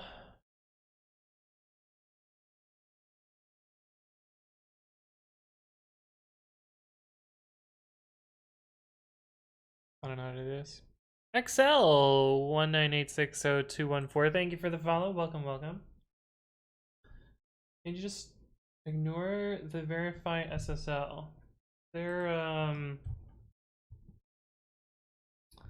don't know. Is there an option for that? Hey, Kimbiko. Welcome back. Thank you for the sub at 14 months. Appreciate your continued support. I don't know. Is there a way to just say ignore certs? Usually there isn't. Oh, there is TLS verify default true. So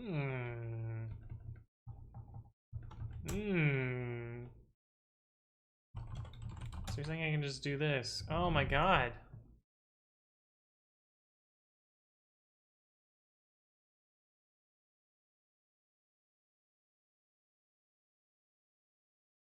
Wait, so it just asks for a token and it just gets one? How does this work? What token are you? Give token, yeah. What is this, slash token endpoint? How do I go back? How do I go back? How do I go back? How do I go back? I didn't intend to... How do I go back? Do you have a GHCR Entry in your login? I don't think I've ever logged into GHCR. And to be clear, Pregame CI just pulls it directly. Up at the top? Up? Help. This button? This? Hold on. Wait. What was the hint? Oh, it was because I dragged. I literally don't know how to go back. Control C. Yes. We'll just fucking start it over again. Okay. So you see. We have to request a token first. That's very weird. You doing it? Yeah, we're doing it. We're doing it. Indie League spreads. I don't know what that token is. Docker API token.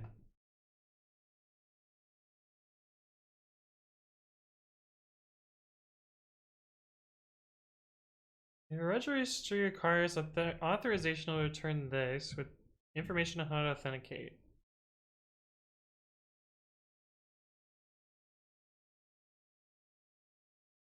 Oh, I didn't want to click on that again.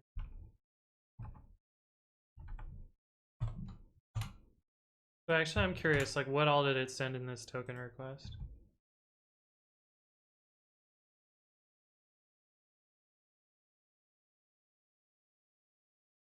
It doesn't appear to have sent a username and password here. Although, I mean, we already clicked on this, so we can just start again.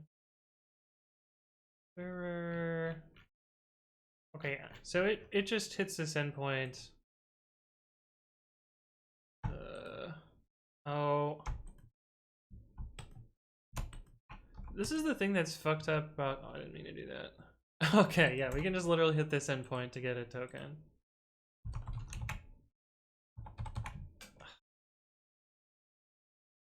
I don't remember how to do this. There's like some control shift copy or control alt. I'm just trying to fucking right click. I can't right click because it's intercepting the mouse fence. Jamelian, thank you for the host. Welcome. What is this image link you got for me? Oh, the URL up there? Yeah, I want to copy paste it. Click the gray bar at the very top. It no do anything. See? Hold down function, shift, alt, or control to select test. No, doesn't work. That clicked on the URL. That's not what I wanted. Okay, here's how I select text. Now what? Can't copy paste it. Oh, there we go. It's just shift. Okay. So in theory, we can just do this to get a token.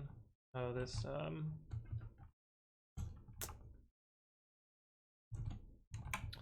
there's an ampersand in there, so it's fucked up. So this will just, why does it give us the same token every time? What is in this token?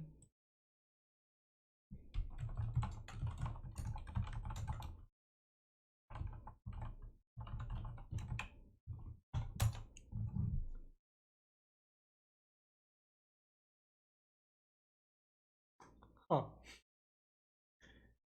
Interesting. Oh, the ends do change, so it looks like it's image name : timestamp or something like that. Pinkfumi says, I guess the token doesn't matter since read-only. Yeah, it's read-only.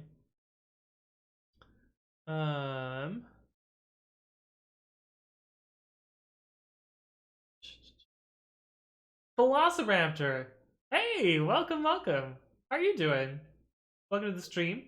Thank you for the follow. Oh no, someone from real life. No, it's fine. Are you doing? Yeah, the end is different. It's because this timestamp here. Okay, cool. So we have figured out that part. Oh, all right. So let's write up like a little script that does what we want here. So we're gonna have t.py. What would we do?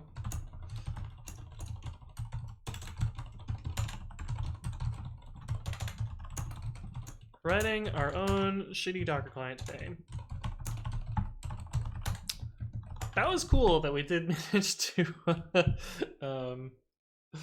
we did manage to proxy and get that working. Obviously I'm lonely because I want to just watch someone code. Well, I mean, you've come to the right place. I typoed your lib. Okay, so and import argparse. So argument parser.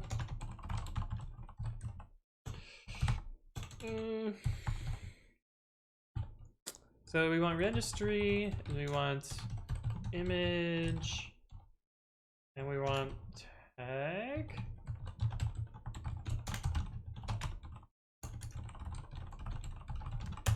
And we're just gonna use Docker Hub and GHCR for this. Let's do choices equals to this. And the first request that we need to make is to just v2 endpoint. Rest equals 0lib.request.url open URL open args.registry/v2 break a point.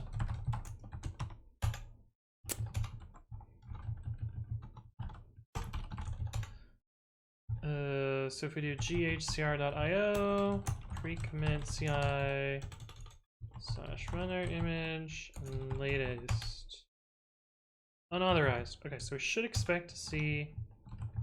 Let's see if we do docker.io for the same thing. Oh, docker.io allows us in. Interesting.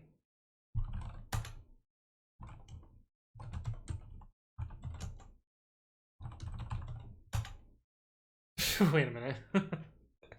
There's a YouTube link in here. That must not be how the Docker Hub registry works.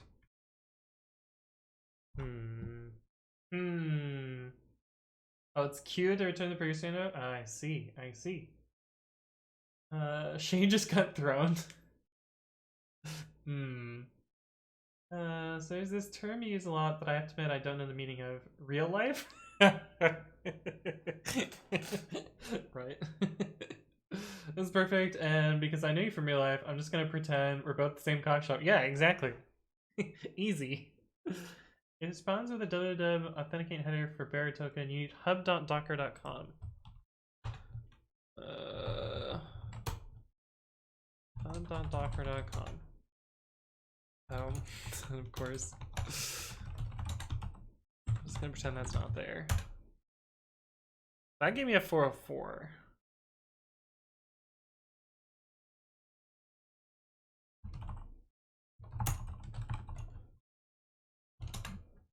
So what happens if we do podman pull? Yeah, this says docker.io. How does it work? How do it work? Maybe we just won't support Docker Hub?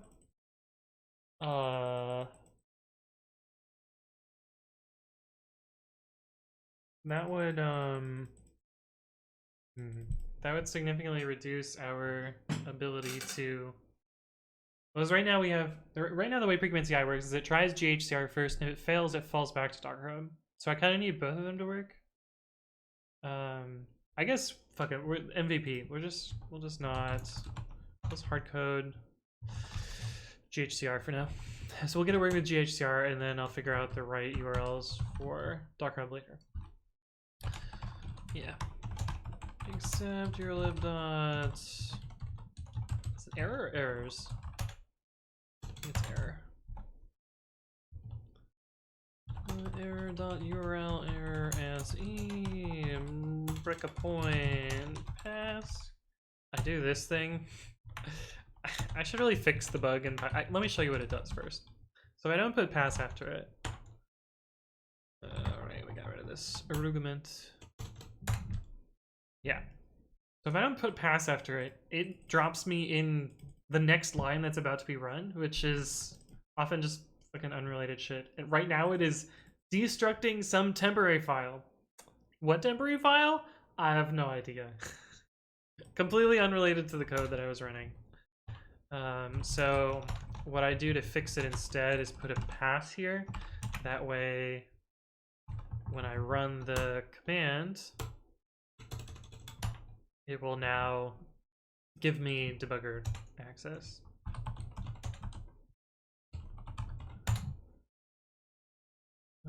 E.headers. Okay, that's what we get. Kung Fu Mi says, what are you trying to do? Okay, so yeah, it's a little bit crazy. So right now what I have is I have a runner image for Pigment CI. CI, runner, image, and then there's like a date stamp. I think it's actually a date stamp, not a timestamp, but whatever. There's a runner image. It has a number of layers, and this is what gets pulled when Pigment CI does its stuff. So this is maybe the base OS, and maybe this is the Python layer. This is the Ruby layer. And this is the Go layer. And you can think of images as a pointer to the last layer. So this is a tag on this image. It's very similar to how get tags work. So what I want to be able to do is add more layers to this image, but not get pulled by default. And so maybe this will be the Conda layer, and maybe this will be the, I don't know, Swift layer. And what I want to be able to do is tag a further image down here, which is just going to be pre-commit CI/runner image, and then thing, but like maximal or something like that. I'll give it a different name.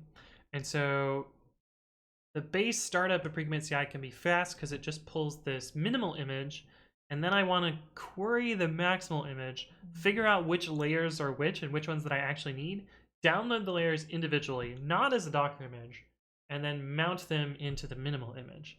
That way I can kind of like mix and match layers, because the layers, the way a Docker image works is it's kind of like a linked list where each layer depends on another layer. But these will all be independent layers. I don't really care about them. I can reorder them. I can mix and match them. And I basically want to make a Docker with dynamic layers. That's what I'm trying to do. But in order to do that, I need to be able to query these and figure out whether the information that I actually need is in there. So that's what I'm doing. Bryce says, how much memory does Docker take when you use it? Well, I'm not actually using Docker. So I am using Podman. The inner server says, OMG, so annoying. I get this with pytest.raises all the time when I want to see the stuff it did at the end. Yeah, it's super annoying. The debugger thing here. I think I can fix it, but yeah, I haven't sat down and tried to. The other thing that's gonna be really annoying, and this is really annoying the last time I made a change to the Python debugger, is you can't debug the debugger using the debugger. So you kind of have to resort to print statements, and I really don't like print statement debugging. So yeah, but I'm going to try and fix this at some point if someone else doesn't get it before me. But yeah, Bang W3 schools should link to, no, what is this tweeter? What is this tweeter? Oops, that's not a browser. This is pretty funny. It's pretty true. It's pretty true. Pretty true. Womptalosis says, how did you learn to code?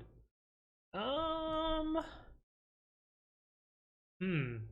am almost entirely self-taught, though I do have a computer science degree. I learned to code by working on projects that I wanted personally done to make my own life easier. That was kind of the way I forced myself to learn, was by I would like to have this app that does this thing. Okay, well, I'll figure out the stuff that's necessary to make it work. DL says, the lights in my work office just turned off. Must be the end of the workday for me. Oh, nice.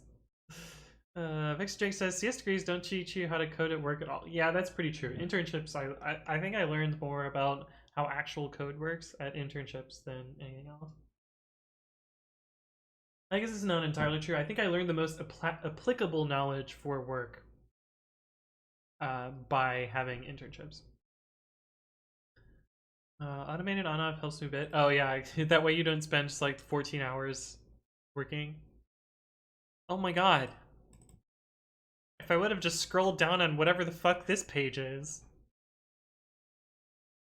it would have told me.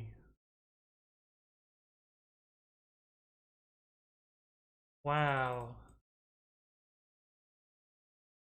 Wow.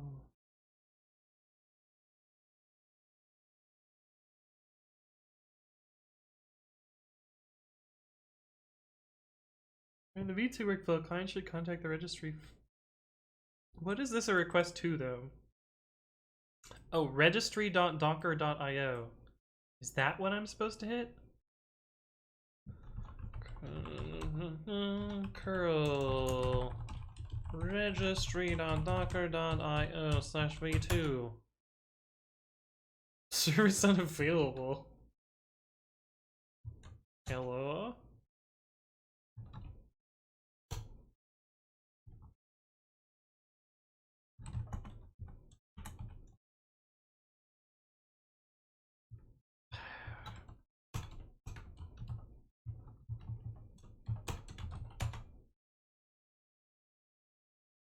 Yeah, this just redirects it back to the homepage, so it's clearly not that. I don't know why it doesn't try and do authentication here.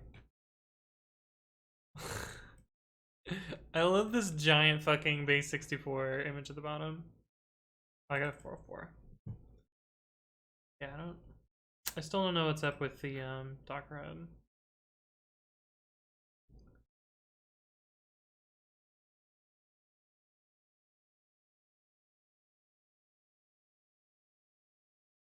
Auth challenge. Oh no. Oh no, do I have to figure that shit out?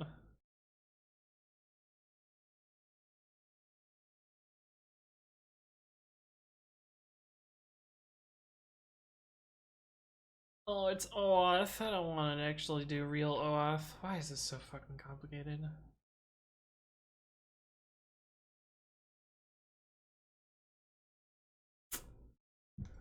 DDoS says, in my basement in the cool weather. Ah, I see. Victor Jake says, internships and being a dev for an online community ran by senior developers IRL taught me so much more than my degree. Oh yeah, for sure. Wait, is it registry.hub.docker.com? Really? Registry. Sick. Okay, we can put this back then.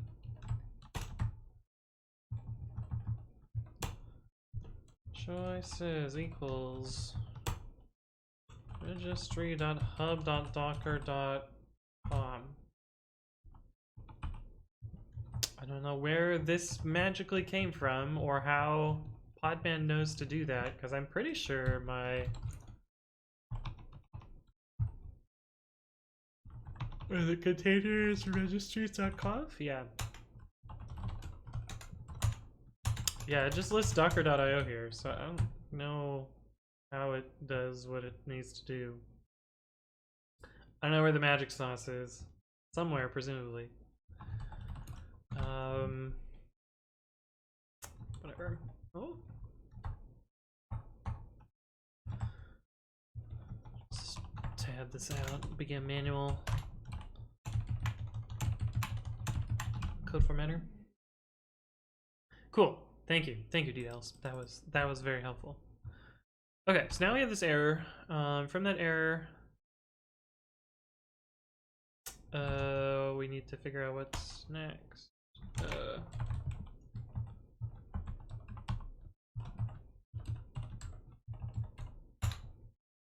Okay, e.headers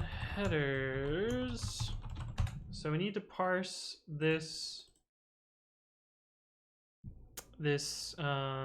authenticate header. Do we just manually parse this? Okay, so this is what the I'm just gonna look at the two, and we'll just if they're basically the same between GHCR and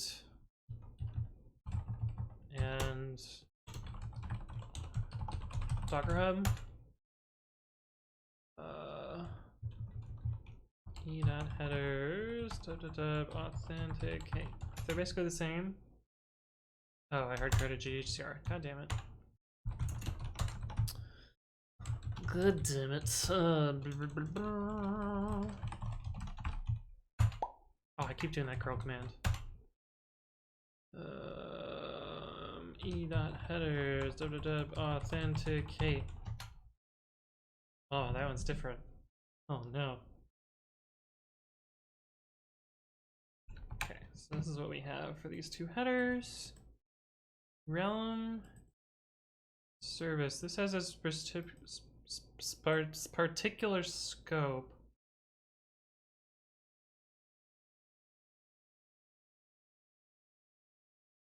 ASD colon user slash image. How does it know how to get the right thing out of there?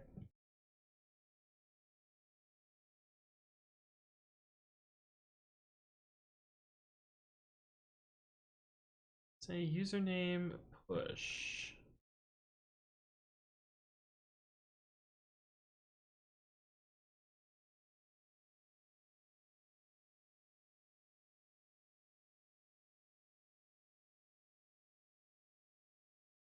Alright, so you're saying Q to go back? Okay, so we can look at this. How did it know to fill in pre-commit CI and runner image? How did it know to put those in there?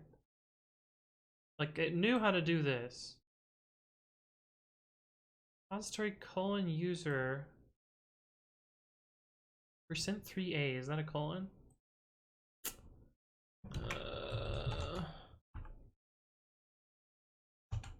Yes, it is.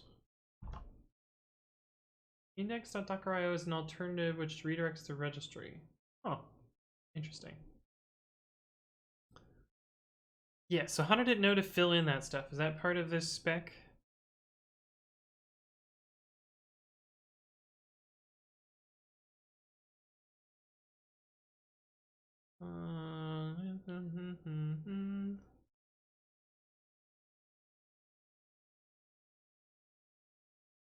Scope. Frame should specify more than one scope.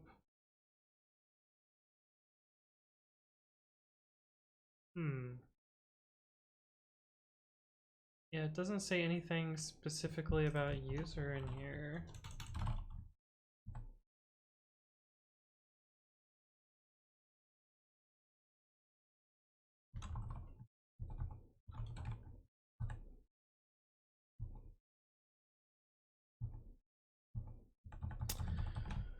Well, we can just hard code, right? Okay, so if it has a scope parameter, we're going to need to specify that scope.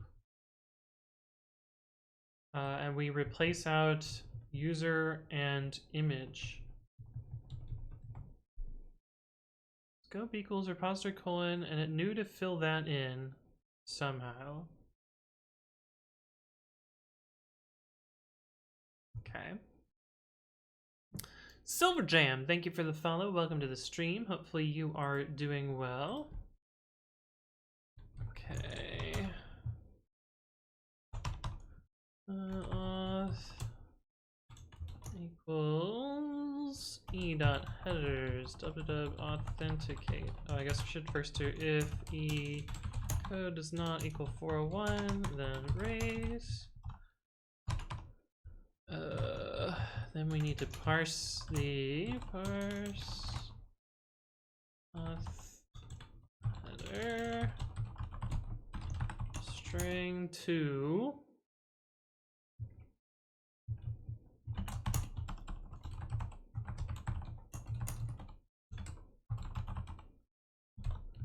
String to Dexter stir.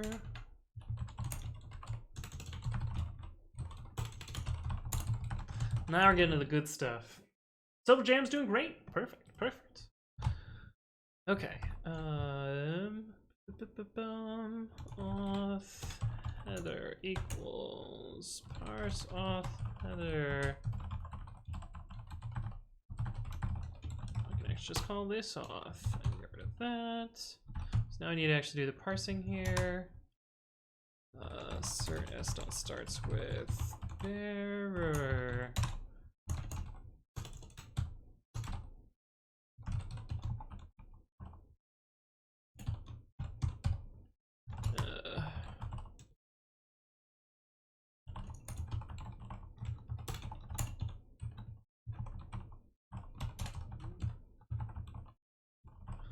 Bear does not look like a word anymore. Okay, so now we just have this text here. We split on commas, and then we have key value.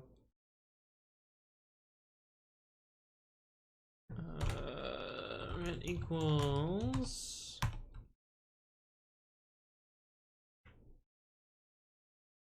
Yeah, the header is key value. Yep, we're good.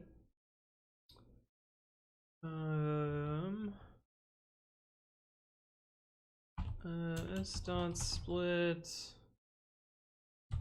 Oh, this is actually gonna be annoying. For part in s dot split on comma. K v equals part dot partition on equals, and then v equals literal eval v. We can also probably load it as JSON, but this will probably work.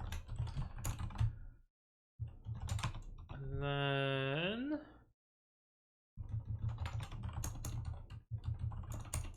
ret equals ret k equals v turn ret. All right, let's try that. Let's see what that does.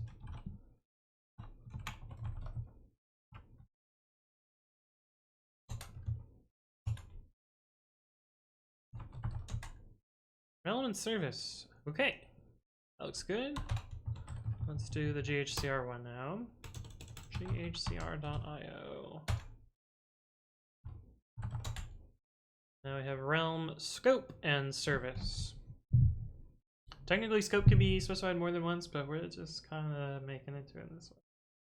Does exit course none to exit status 0? Yes. And in fact, the empty string does as well, I think.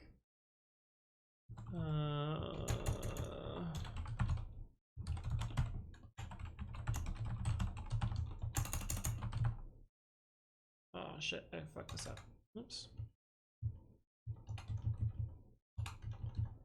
So it causes a system exit exception to be raised.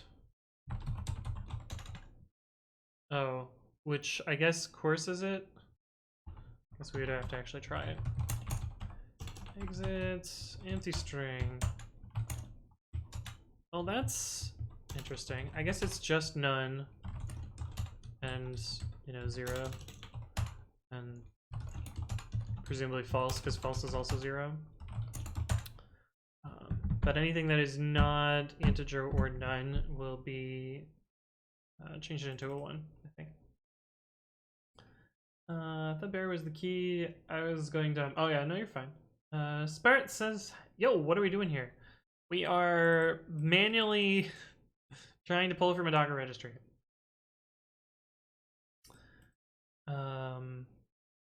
Yes. Okay, so from this auth, we need to pop this out. We need to replace user and image in scope, I guess. User / image.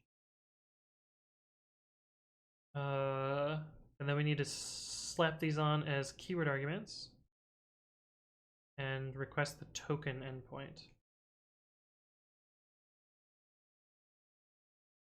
Oh, well, we know we request the realm endpoint. Okay. So let's try that. Silverjaman says, what? That was a little fast speaking for me. I am trying to access the Docker registry for a particular image and download that, not using Docker. The reasoning is a bit long-winded and far-fetched, and here's like a diagram that kind of explains what I'm trying to do. But basically, I'm trying to be able to pull individual layers without pulling the whole image, such that I can reorder them and make my own images on the fly. At least that is the thought. I'm not sure if it's going to be possible, and that's what we're trying to figure out today. If it's not possible, I'm gonna have to reinvent Docker images in a way that does what I want. That's going to be very, very, very similar, but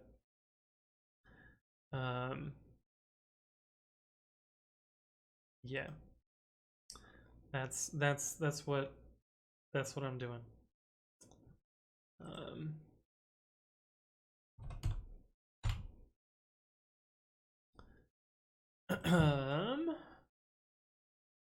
Sarcastic Dante says sounds like fun. Well, we're already on the second stream trying to do this, so it's not exactly easy. But we're learning some stuff, which is good. You know, we're gonna promote this file into here. That way I don't lose it.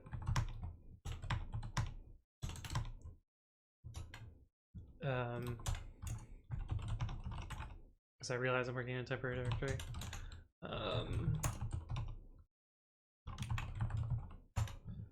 Okay, so now that we have this, we have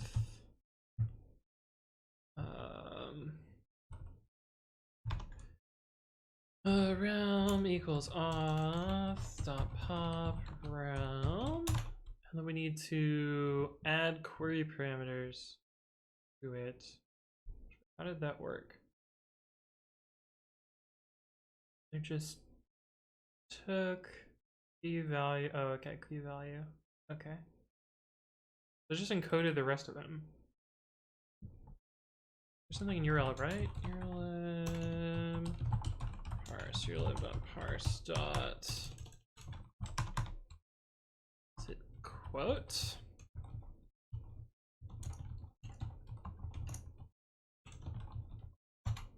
Nope. Is it?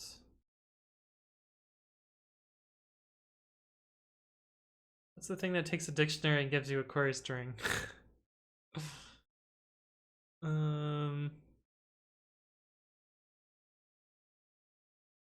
Surely it isn't quote plus. That's just the one that is pluses instead.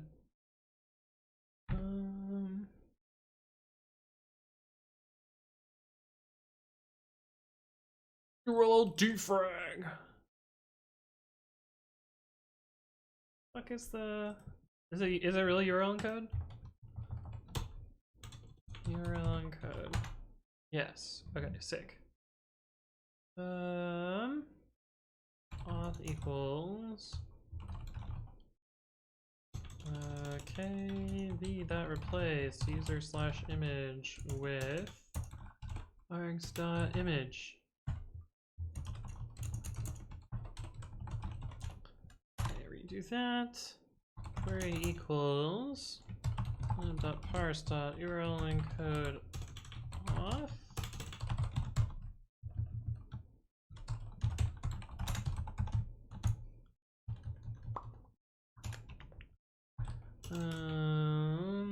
Rest equals urlib dot request dot URL open. Oh, we don't expect this to raise.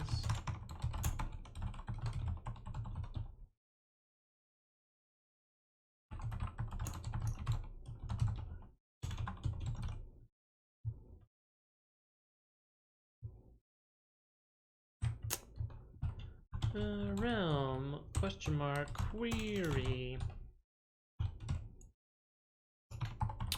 break a point pass. All right, so this should give us our token.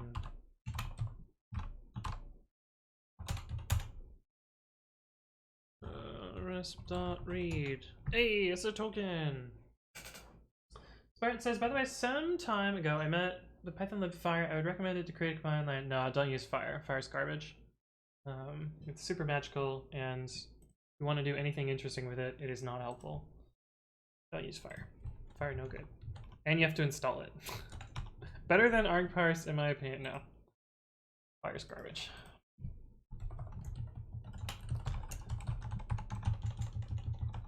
It's also really hard to debug.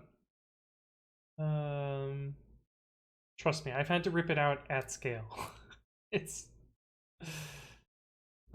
not great when you want to do anything interesting with it. All right, so always gonna have a token in that response. Token response fields. Oh, do we actually have a header?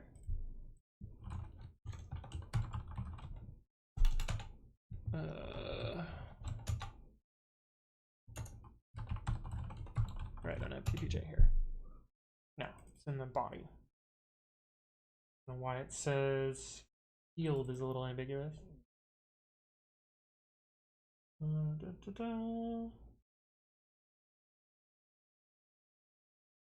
At least one of token or access token. Okay, so we just want token. Oh, in a minute this defaults to 60 seconds. Whoa. They're assuming some real fast networks here. Okay. That's fine.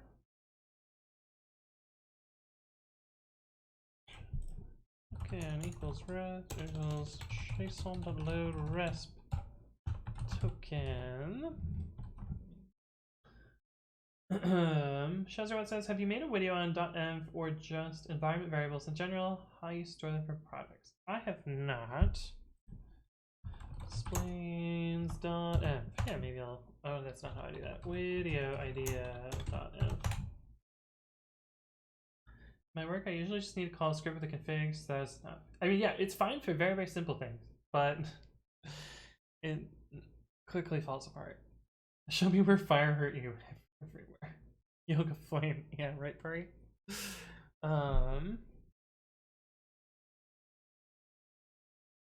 Okay, so we have the token now, and now we need to request. This was Q. Now we need to request the manifest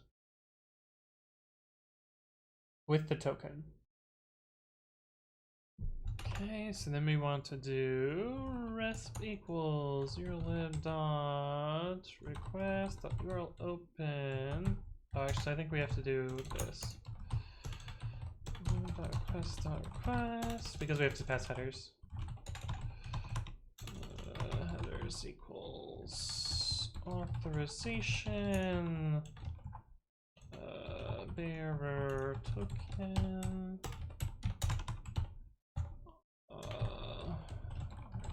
registry slash v2 slash image name slash manifest slash args.tag.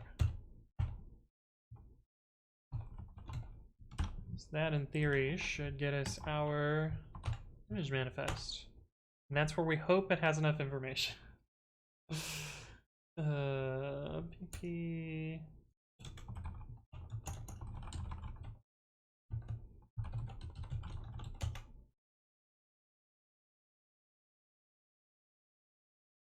Bytes object has no attribute read?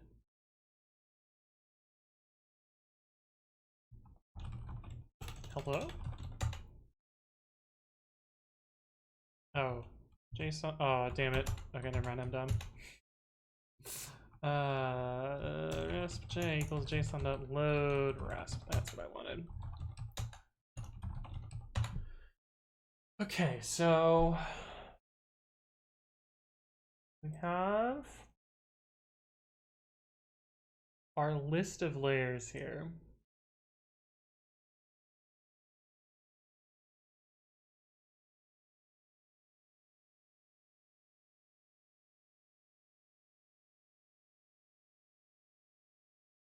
Which actually doesn't have much information. We'll have to look at the rest of the APIs, I guess. Because this doesn't have enough information. It tells us where to get it from. and how big each of the layers are. But it does not tell us what... It doesn't tell us the metadata about the layers. Ed says thoughts on GitHub's Copilot. So we played with it a little bit last stream. It's not very good at what it says it does. At least that was my experience. I think it has the potential to be a useful programming aid. I don't think it replaces programmers. But I don't know. It's pretty underwhelming in my experience. Shaz says, thanks, I just struggled for way too long to figure out how the best way to export them in the same .activate.sh script for the virtual. Oh, yeah. That's going to be tricky. He played with it a little the other day, got a couple things right, but overall was meh. Yeah. Yeah. That was my feel as well. Oh, actually, I think you're describing my feel, so perfect. When I watched the video, I freaked out looking for a backup group. Nah. Nah. Not a huge. Let's see. Docker registry v2 API endpoints. I have too many tabs. Alright, we're gonna close some tabs. Need you anymore? No. No. No. Nope.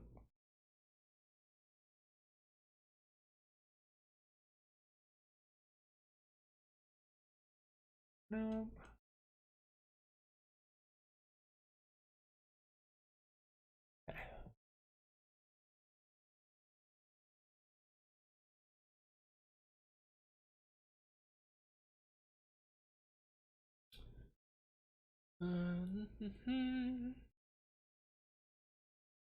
All endpoints will be prefixed by the API version and the repository name. Okay.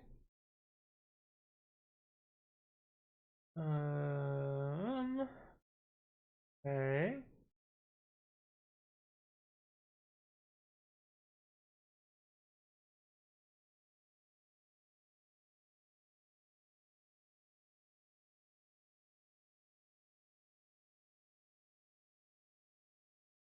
Okay, blah blah blah. Pulling an image.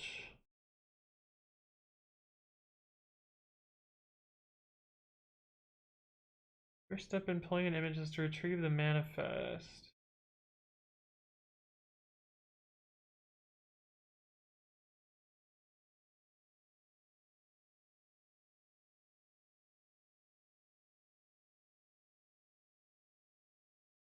Okay, so that's how we retrieve the manifest. We already have that.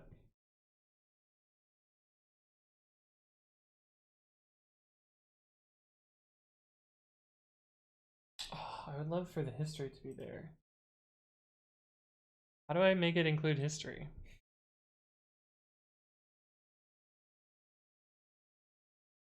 V1 images. We don't have that. We have config, we have layers, we have media type, and we have schema version 2. I wonder if there's an accept header to make it give us the other stuff.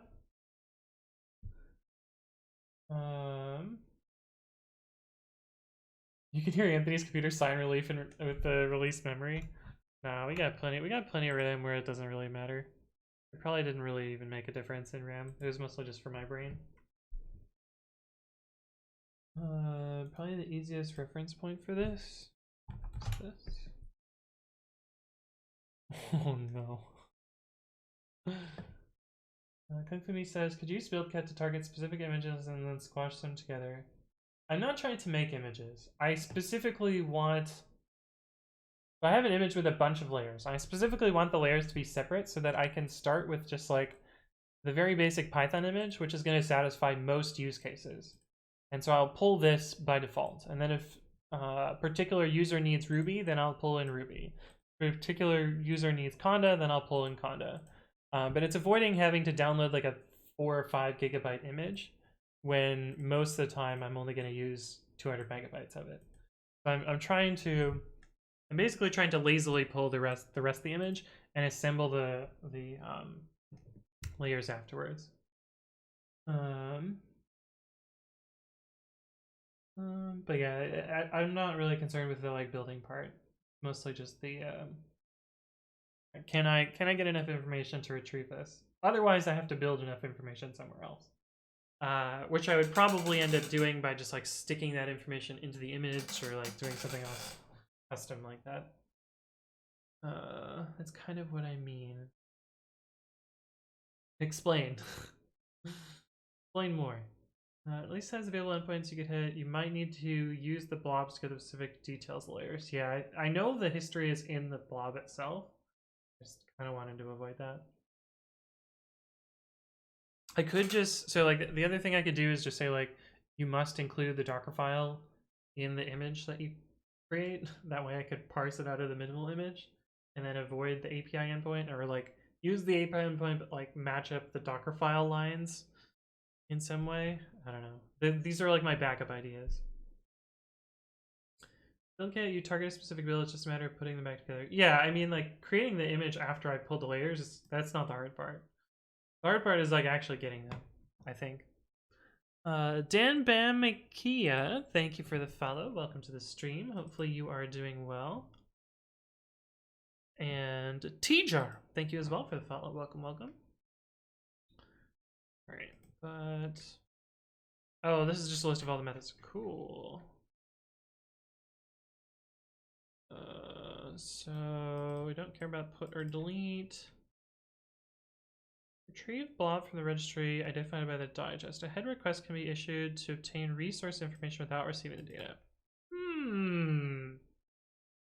Okay. Okay, let's try that.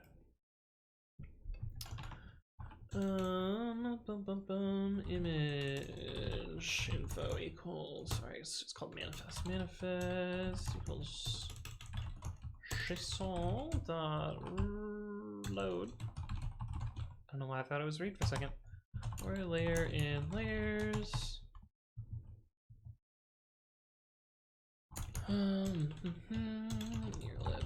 Request. I guess we should just do.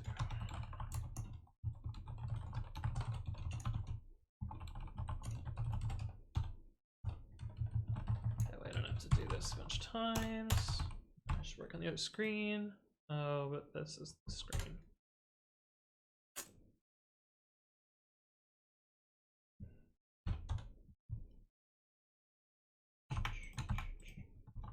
That way you can see the code that I write. Because what's the point of Anthony Wright's code if you can't see Anthony Wright code?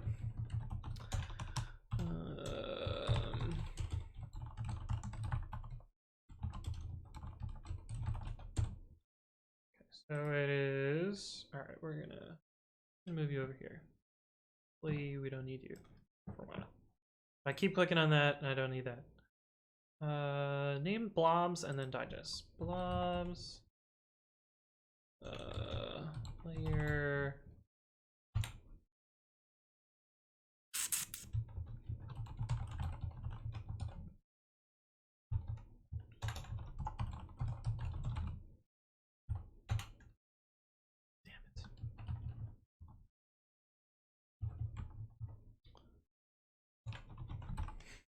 Halfway through the code.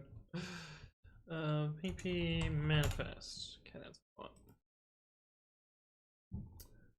Digest. Layer. Digest. Ooh, just in that 80 characters. Headers equals headers. And then method equals head. I almost muscle memoried header. Request on URL open rec. Breakpoint pass.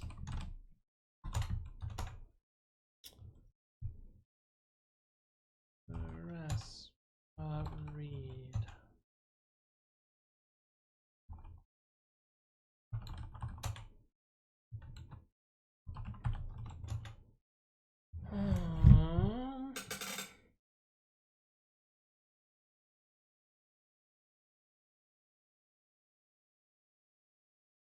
So when it says it has metadata, it just tells me the digest back and the length. Okay, so that endpoint is not all that useful.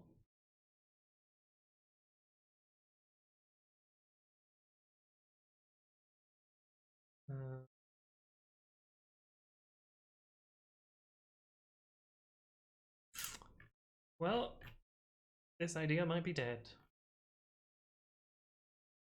Because it doesn't contain the history info.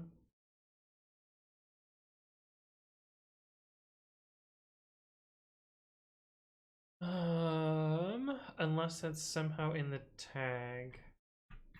API endpoint.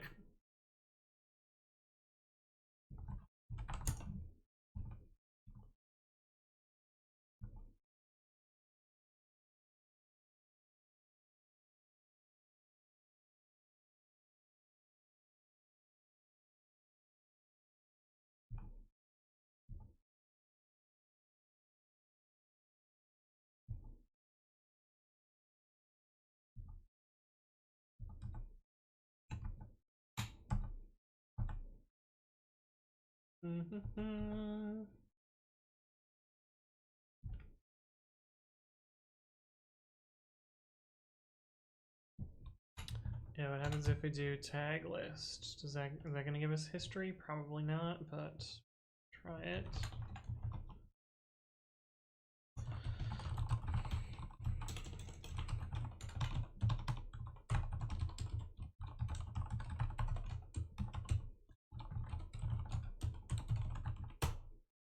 Tags.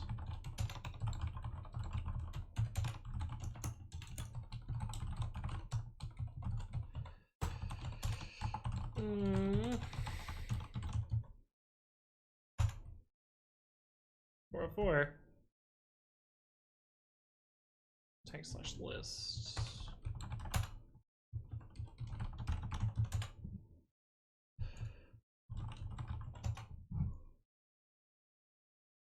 Nope. Doesn't contain history either. Hosh says JSON in D&D. Dark Tower Builder says, is Python JSON invented already? Something like Python for web service to return Python. I don't think you would want to return code over a network. That seems like a bad idea. Brax says, anything writes code ASMR stream, no visual code, only keyboard thumbs. Tino says, looks like you're going to have to do some fun multi-tagging to accomplish this, and then know your tags to build the incremental layers. Oh, yeah, that's another idea. Yeah, I could just, like, tag every layer.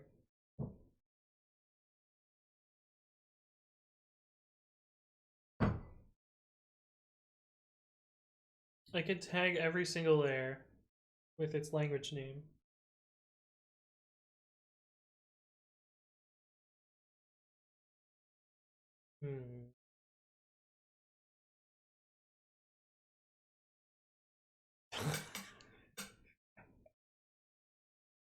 Oh, this is gonna be fucking nuts. Yeah, I think you're right, Details. That was a good hint. That's going to work. Because we can see, is there like prefix matching on this endpoint so we don't have to retrieve everything? Like, are there parameters to this endpoint? Mert Dogan, thank you for the follow. Welcome to the stream. Hope you're doing well. And it's 100% because you can't discover tag from the layer. You need to get the layer from the tag. Yeah.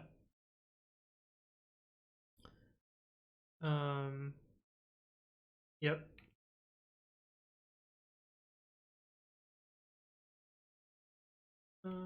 Does it have pagination?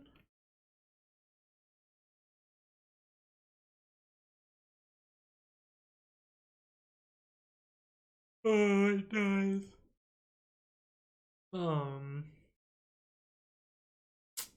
Dang.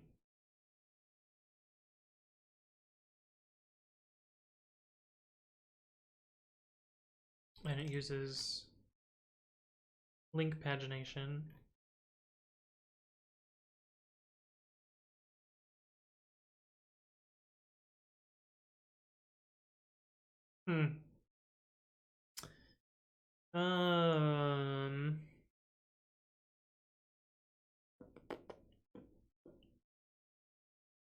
I can also stick a little metadata file in the original request that tells me. So here's my thought. So I could make the image store like a little JSON file that says like languages and then a list of like Honda, Ruby, etc. And then I could name the tags. So this is some like meet data.json in the image itself. And then when I pull the image, I can pull this meet data. Then I know all of the languages that are supported, and then I can use the like original image, original tag, dash language. Then I don't have to do. I don't have to query the actual. I don't have to query the actual endpoint. And then I can just enforce on the other end that each layer, each tag is a single layer on top of the previous tag. And I can pull that. Something like that. It's Tominal says, "Hey, we have the same keyboard. Isn't it your favorite of all time?" I mean, it's grown on me. I do like this keyboard. I don't think it's my favorite keyboard, but I do like it. And like when I get in a groove and like I type a lot of stuff on it, it feels good. It's like, this is cool. This feels cool. My current favorite keyboard is this bad boy right here, the Code V387. This one's a little dusty. But yeah, it's my current favorite keyboard. I have two of them. I use it for work at the moment, and sometimes I use it on stream if people redeem the Switch keyboards thing. But yeah, I do like this keyboard. Also, welcome to the stream. It's Domino. Recursive chat. Oh, you've been here already. Did I forget to say hi to you? Well, hello, recursive chat. Hello. Dota, how's it going? Good to see you.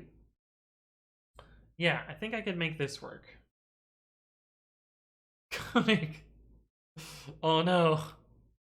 I don't know how much longer I'm gonna stream for. Do you want me to actually switch? Koenig? I could switch. I don't well. I guess we'll switch and that forces me to go a little bit longer. So the one problem with switching keyboards is this will be the first time I've ever done this at my new desk setup. And I think I did this poorly, where I don't have a place to put this keyboard. Shit. Hang on, let me see how I've wired this. Because I may have done this poorly.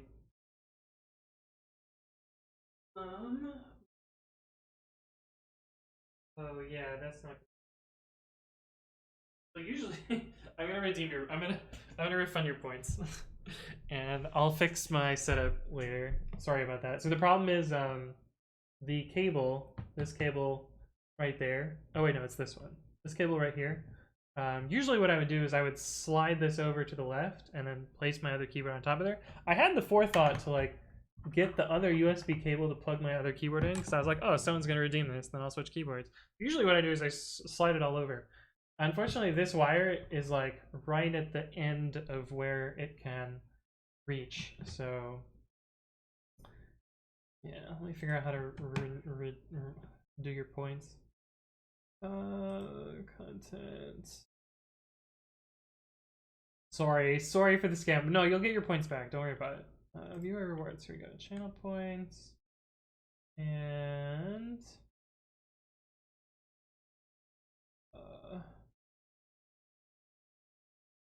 how do I do this? Is it like, oh, there's like a mod view thing? Ugh.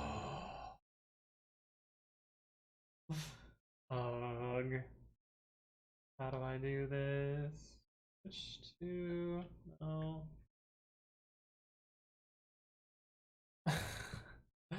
Fucking, I know Sarcastic Dante knows how to do this, but I don't remember. Moderation? Is it this tab? Oh.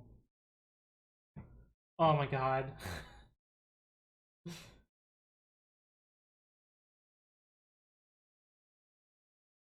Where's the thing? Twitch also, I mean, this is not entirely my fault. Twitch also switches around. Oh, gear icon review requests. Oh. Review requests queue. Oh, here we go. Okay. It's gonna be at the bottom.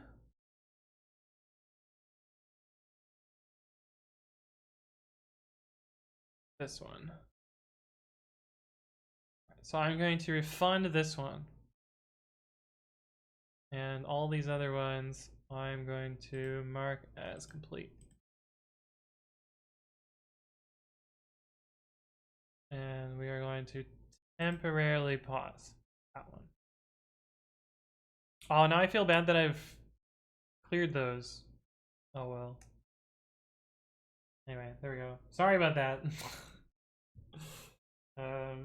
But yeah, I will fix my cable management and then I'll be able to do it. As Thomas says, I've got 2.2. I find I can type faster on the normal one. Oh, what switches do you have, Tominal? Dota says, I'm giving a talk on feature flags. Any tips? Any tips about feature flags or any tips about talking? Which one do you want tips about?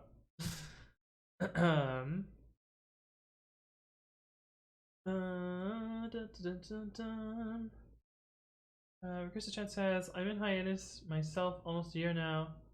Oh, about playing Dota. I see. New management 10 out of 10. Yeah, well, 0 out of 10 right now, right? You should throw in a little extra. I would if I could, but I actually can't give out channel points. There's no way to do that.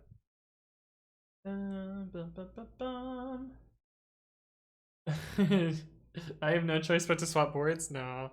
Well, I would have to like undo all my cables and I don't really want to do that. Thank you, D-Dolls. I'll take either feature flags preferred. So yeah, I got a return, Sarcastic Dante. You're fine. I have a bit of a controversial opinion about feature flags. I think that they're not always that useful. And often make your code more difficult to understand and harder to maintain. Because you have a combinatoric explosion of states that you're you can do this, Jesse. Controversial opinion.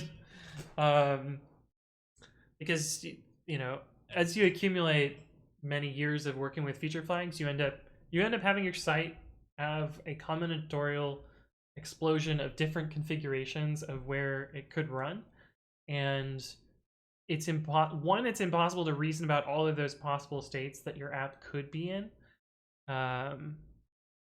But two, like even if you could, you're never going to test all those combinations, and you know that tends to lead to like unmaintainable madness. And I've seen this I've seen this happen, so I know this ends up in a state.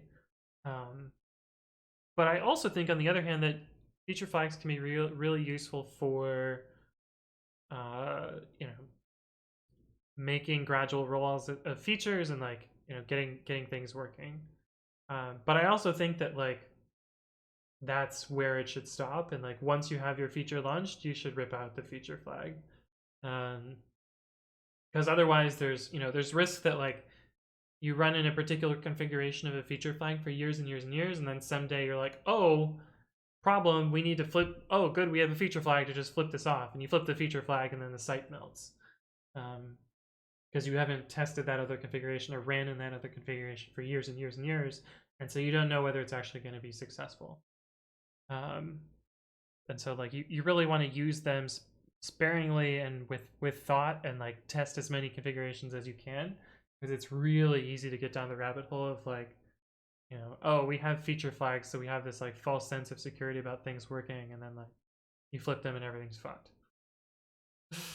um, but anyway, I guess like my opinion there is that like they can be useful. It's also really easy to use them poorly, and really easy to box yourself into a situation where you can't ever fix it. And you can't have the confidence that flipping a feature flag is, one, going to do the thing that it's intended to do, and two, not going to have some crazy sets of side effects. But yeah. He just says, I really hate how every helper is a video, but I just watch one. Oh, cool. Thank you. Chris Chat says, peace out for a bit. Catch you guys later. It was strange to on. Well, thank you for stopping by. It's good to see you. Sarcastic Dante says, that's not controversial, it's common sense. Yeah, I just feel like there's all of these like fucking thought leader people that are like, oh yeah, feature flags are the fucking best thing ever. You should use them everywhere, blah blah blah. And like, I don't think those types of things. I think they're, they get junior devs to focus on things that aren't actually going to solve their problems, and often make the problems worse. But I don't know. That's kind of my thoughts on that. There's never a silver bullet, and feature flags is definitely not one of them. Cry me some tears. That's a good name. I like that. Thank you for the follow. Welcome. Hopefully you're doing well. It's going to wrap them around mostly entire sections, but I was wondering what the downfalls are. Currently at the size 4 years old with 200 feature flags, you've made an issue. Only 200? Yelp had so many feature flags that loading the YAML file that contained the feature flags took multiple seconds. There is a big performance boost by turning the YAML file into JSON.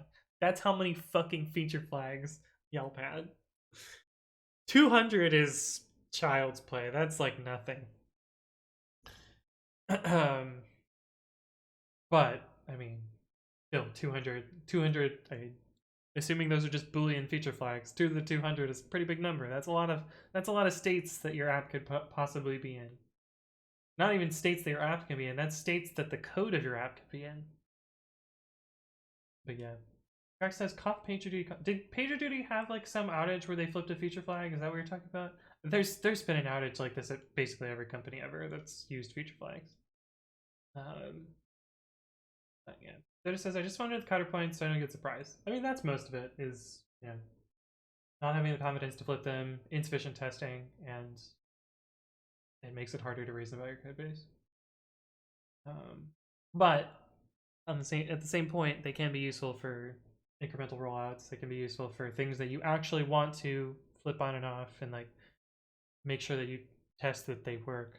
But you can also do things like fire drills where you intentionally flip a set of feature flags and make sure that those features still work. But they're handy for a slow methodical rollout of new features, but if you forget to migrate them from feature flags to release features, they'll cause a ton of problems. Yeah. They still use it, but yeah, it's not the magic bullet you could sell it as. Yeah. Rose says, having the feature flags on hundreds is a sign that feature flags are maybe not used as expected. For most case, feature flags should be temporary. Yeah, I like that idea. I mean, there is some benefits to having custom configuration of how your app runs. Like, one example was, well, one example that's pretty common is to put your site into like an emergency mode where you're not keeping up with traffic. So things like, Yelp had a read-only mode where if things were super fucked, they could flip the site to just serve read-only traffic and like, mitigate database failovers and whatever they needed without having to deal with write traffic at the same time. Now, Yelp stopped doing this is fucking mind-blowing to a lot of people. Yelp used to take down the website once a week on Wednesdays and put the website into read-only mode for like 3 to 4 hours and do database maintenance during those 3 to 4 hours. And this happened once a week. Could you imagine, like, if Facebook was like, nah, on Wednesday at 6 to 7 p.m., we're just Pacific time. We're just gonna turn the website off get fucked. Like, can you imagine that? It of course didn't last forever, but like even while Yelp was public, it still happened. It was wild. Rorem, thank you for the follow. Welcome to the stream. Hopefully you're doing well. But yeah, it was wild. A temporary solution, yeah. The answer says we do emergency power testing regularly before we switch everything off, which draws power. Yeah, I mean, it's a like if you have common situations where you need to toggle, it's good to make sure that they continue to work. Zither says just added my fstab, going to reboot. I really hope this works. Oh no, I know it's fstab, but I like to say fstab because it sounds better in my head.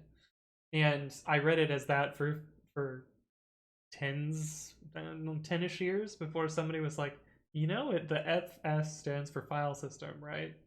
And the tab is because it's tab delimited, right? And I was like, fuck you. No, it's fstab. But yeah, things that I thought were one way for way too long. Those are definitely defined as operational kind of feature flags, and they are the exception. They can stay there to use them as the runtime switches, but having hundreds of them is not good. Yeah. How do you read sudo? This so I think I heard sudo out loud before I had ever ran the command. So that's, I mean, it's super user do. It should be sudo, but that sounds dumb. Dennis says I read Nginx is the wrong thing forever.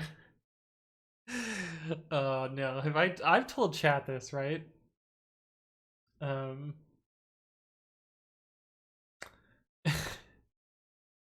thought Nginx was pronounced Nginx.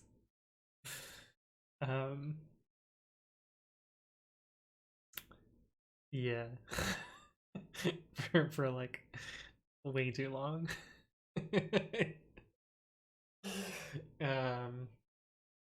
Yeah. Oh, Njinx would be cool. I like that one. Reported to HR, yeah, exactly. I've turned on no fail, so it doesn't work. Should be fine. Okay, cool. TOS, yeah, right. But like, I had this idea of like starting a funny YouTube channel where I just post how to pronounce videos, but it's everything like intentionally pronounced wrong. I think that would be, I would find it funny. I don't know if anyone else would, but I would be amused by something like that. I feel like the reason I read it as fstab rather than fstab is because early on when I did stuff with my computer in fstab, it wasn't 100% related to knowing that I'm touching the file system stuff because it was a crappy tutorial. Yeah, for setting up LAMP or whatever. Yeah. Don't forget the 10-second intro. Yeah, exactly. Some people just want to watch the world burn. Yeah. So like one example of this is I decided that I never wanted to pronounce Envoy as Envoy. Wait, it already exists? No, I know that there's the like how to pronounce and it's just like wrong. Is this like a how to pronounce tech wrong? Yeah, I know about this site, but I want to do it specifically for technology stuff. How to pronounce sex, how to pronounce penis. Of course, these are the, you know, highest upload or highest viewed. But yeah, I know about this, but I want it specifically for tech stuff. It worked. Congrats, Cythrius. Good job. Well, yeah. so at Lyft, who developed Envoy, as like a tongue-in-cheek way to just kind of not ever talk about Envoy. We always pronounce it Envoy. This also goes in line with Jason, but yeah, Envoy is Envoy. But yeah, I could do an entire video where to just put up Envoy, Envoy, Envoy. Dota says, do you know any All-American Reject songs? I know all of the All-American Reject songs, Dota. They're my favorite band, so of course I do. I have listened to them 72 days of time. Linear time. Which is like 1/6 of the time I listen to music, which is fucking crazy. I have spent like a year and a quarter just listening to crappy pop punk.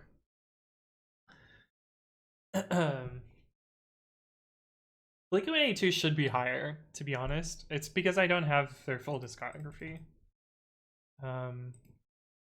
These ones I have all their discographies, or well, these ones.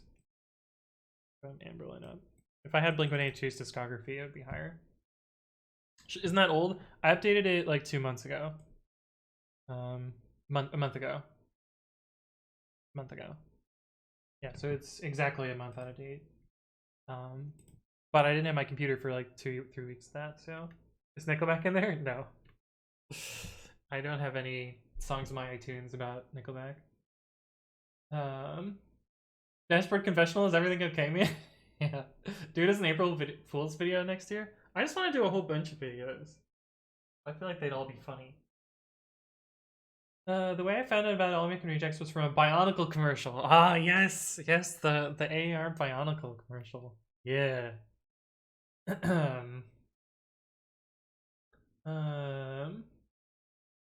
Yeah, not that old. Only a month. Honestly, wish Spotify did this. Yeah. You've never heard of Yellow Card? Oh. Well, their most popular song is Ocean Avenue, and everyone's heard of Ocean Avenue. So you've probably heard of Yellow Card, so you probably just haven't associated. Yeah, Hollywood Undead, they kind of had like a couple songs. They had like one really good album. They to describe their music, it's like not politically correct 5 white guys singing about like shit you would joke about in, I don't know, a college dorm room. It's not good music, but it's amusing. Did you listen to this the whole 30 hours of driving nonstop? Basically. Yeah. I actually found out that it didn't shuffle, or it did shuffle. It didn't. I didn't get through my whole playlist while driving. I only got through. I only got through. Well, it's like 12 hours after I finished. So yeah. This is 72 days of music in 30 hours. No. Let's see how much music do I have? It was only this playlist. Yeah, I have 49-ish hours in this playlist. Yeah.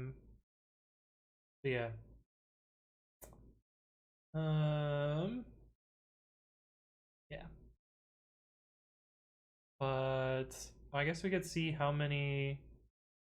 How do I make a new playlist? New smart playlist. Artist contains rejects.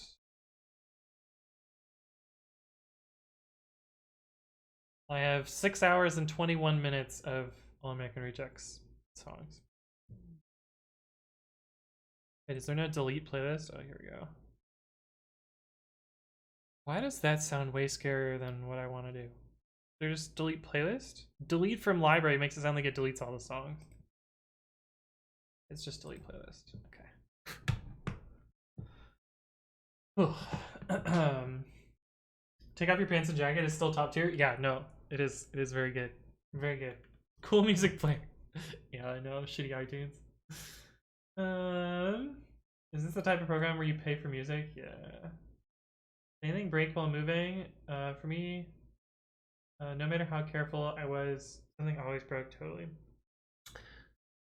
Kind of. There were 2 things that, well, 3 things. 3 things that didn't make it 100%. One was the end tables that I had. So you remember in the background of my stream, there was like that table with stuff on the top of it? I have 2 of those.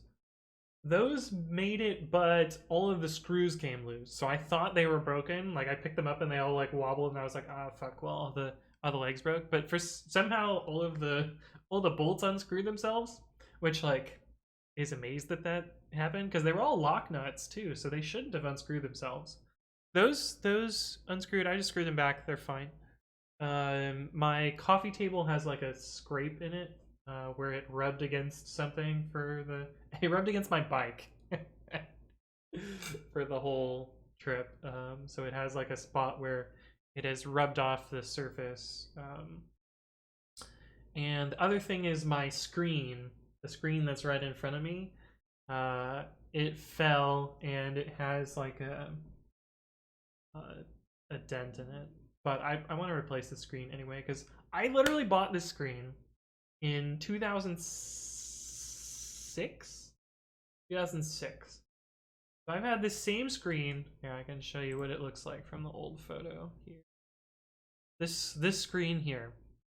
I bought this screen in 2006, and it's now 15 years old. It still works, but I think it might be time for me to replace it. But yeah. We had a wobbly table for years at university. Don't drop it because it just wobbles. Yeah. Yeah. Lock nuts, depending on what type they are, only work if they're tight enough to begin with. Others only work once and can't be screwed and unscrewed. I think this one just wasn't tight enough. But yeah. Damn, that screen could drive? Yeah. Anthony proves you don't need large monitors. This is a 30-inch screen. This is a fucking huge monitor. Is that a 1610 monitor? I don't know. Let me answer it with Python. Fractions.fraction 25, 60, 1600. It is a 1610 monitor, yes. I like screens get kind of gray the older they are. Mine's 32-inch, ref being on 30. Yes, the only problem that's happening with the screen is there's like, you can't see it in this picture, but there's like this gray, or not gray, it's like kind of like a distortion wavy pattern here. And what happened in the drive is there's like a dent right here. There's like a series of pixels that are just kind of not working. Actually, I think it just scraped the outer part of the screen. Yeah, because I can feel it on here. And there's also another wavy pattern up over here. But that's really all that's happened. It's like, it's essentially burn-in, but not really. Yeah. Word to Vax says I have an old Pentium 4 that still runs. Oh man, Pentium 4. Well, my first like my computer. First one that was my computer was a Pentium 4.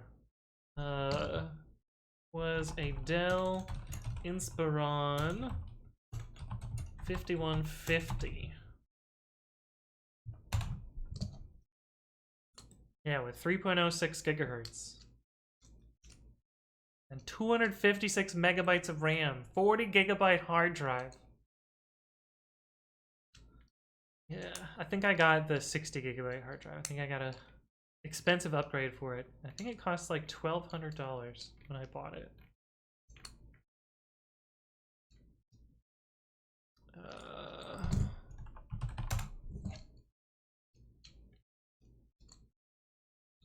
No, it was $2,100. That's what it was. Yeah, this is my first laptop.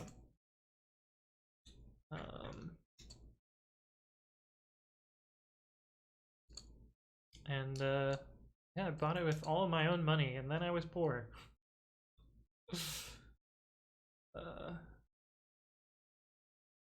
Yeah.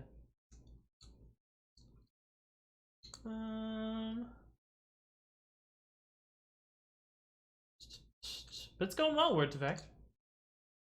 Listen to this is the Odyssey G9 from Samsung. Is that a screen? I mean, I just want to replace. I want to replace the screen with a similar resolution and size. I need to do some research, figure out what the best is there. 1610 was always good in Windows because the taskbar typically took up that 16:1 ratio, and then you could get the full 16:9 widescreen above it. Oh, oh, yeah, that makes a lot of sense.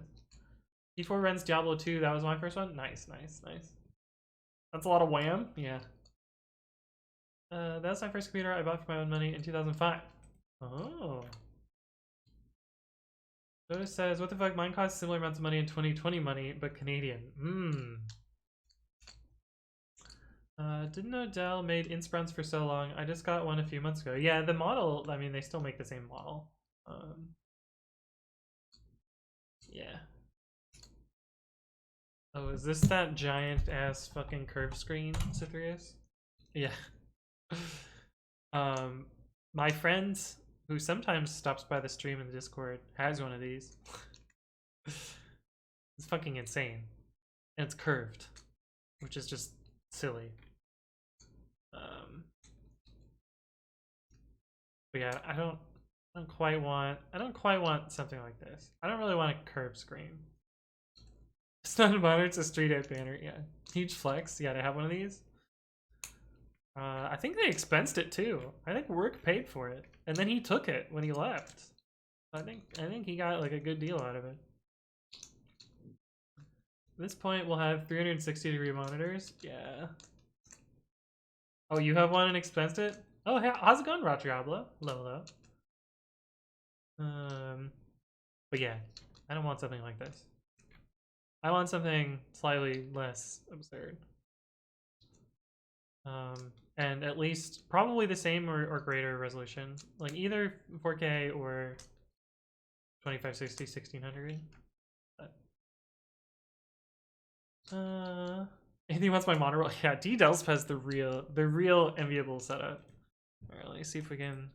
Oh, what channel did you post that in? You can just repost it. Because it was probably in one of the channels where everyone talks for forever. So I don't think I'll be able to find it.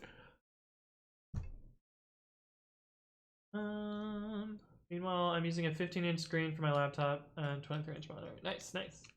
Let's gotta start somewhere. My work is 15 and 27. My friend got a G9 a while ago, and then a couple days ago he posted this. Oh no.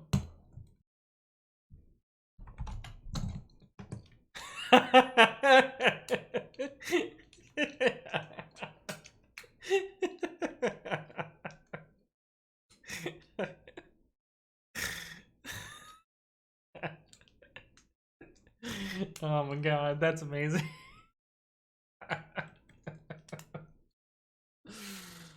Oh shit. Oh yeah, here's D-Delp's setup with six screens. It is air traffic control tower, right? I was in stream chat. Oh, I probably could have scrolled back through that. Ricardo JH, hello, hello, welcome to the stream. What do you use to code a digital banana? Yeah. But wait, that's illegal. Right, Priox? Yeah.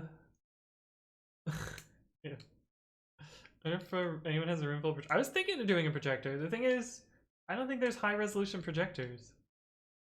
I don't know if that would actually work out, you know? Yeah. I'm guessing you need 2 graphics port. Actually, yeah. What's your graphics card setup like? I think I have 5. Let me just check. I don't have to guess when I can get up and walk over here. Yeah, I only have 5 cards. Yeah, you must have SLI or 2, or NVIDIA only supports 4 monitors. The bonus of 5 monitors and 5 graphics cards, so you can shut the monitors off at night and turn the miners on. Oh. Crypto garbage. Oh yeah, you can do DisplayPort chaining. Yeah, that's another thing you can do. Dream setup is 2 3090s and then 6 4K monitors. Unfortunately, that would require the beefiest power supply ever. Probably doable. I could get one and use a 4K 32-inch monitor, but in portrait. So I have. Oops. There's me with purple hair. This one is 28 and this one is 27. These are both 4K. This one is not. Hey, what's up, Mohamdi? Hello, hello. I don't like 4K. Does anyone want? I am fine with 4K. I can read the teeny tiny text. Okay, but what do we decide here? How am I gonna do this? we're gonna put a little metadata in that image. That's gonna be the easiest way to do this. We're still gonna do the image layer lookup stuff.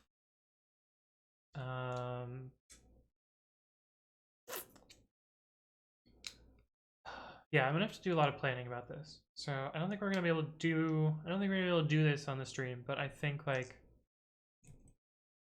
yeah, I'm gonna have to do some prep offline and figure out exactly how I want this to look, and then we can probably write the actual code for it on another stream. But I need to eat dinner. It's almost 9 o'clock here, and I forgot to eat dinner. So I'm gonna go do that. But this is fun. So this is kind of the stream time that my evening streams will be at in the future. So if you subtract 3 hours from now, that's about when I'll start. So that time seems to work better for everyone.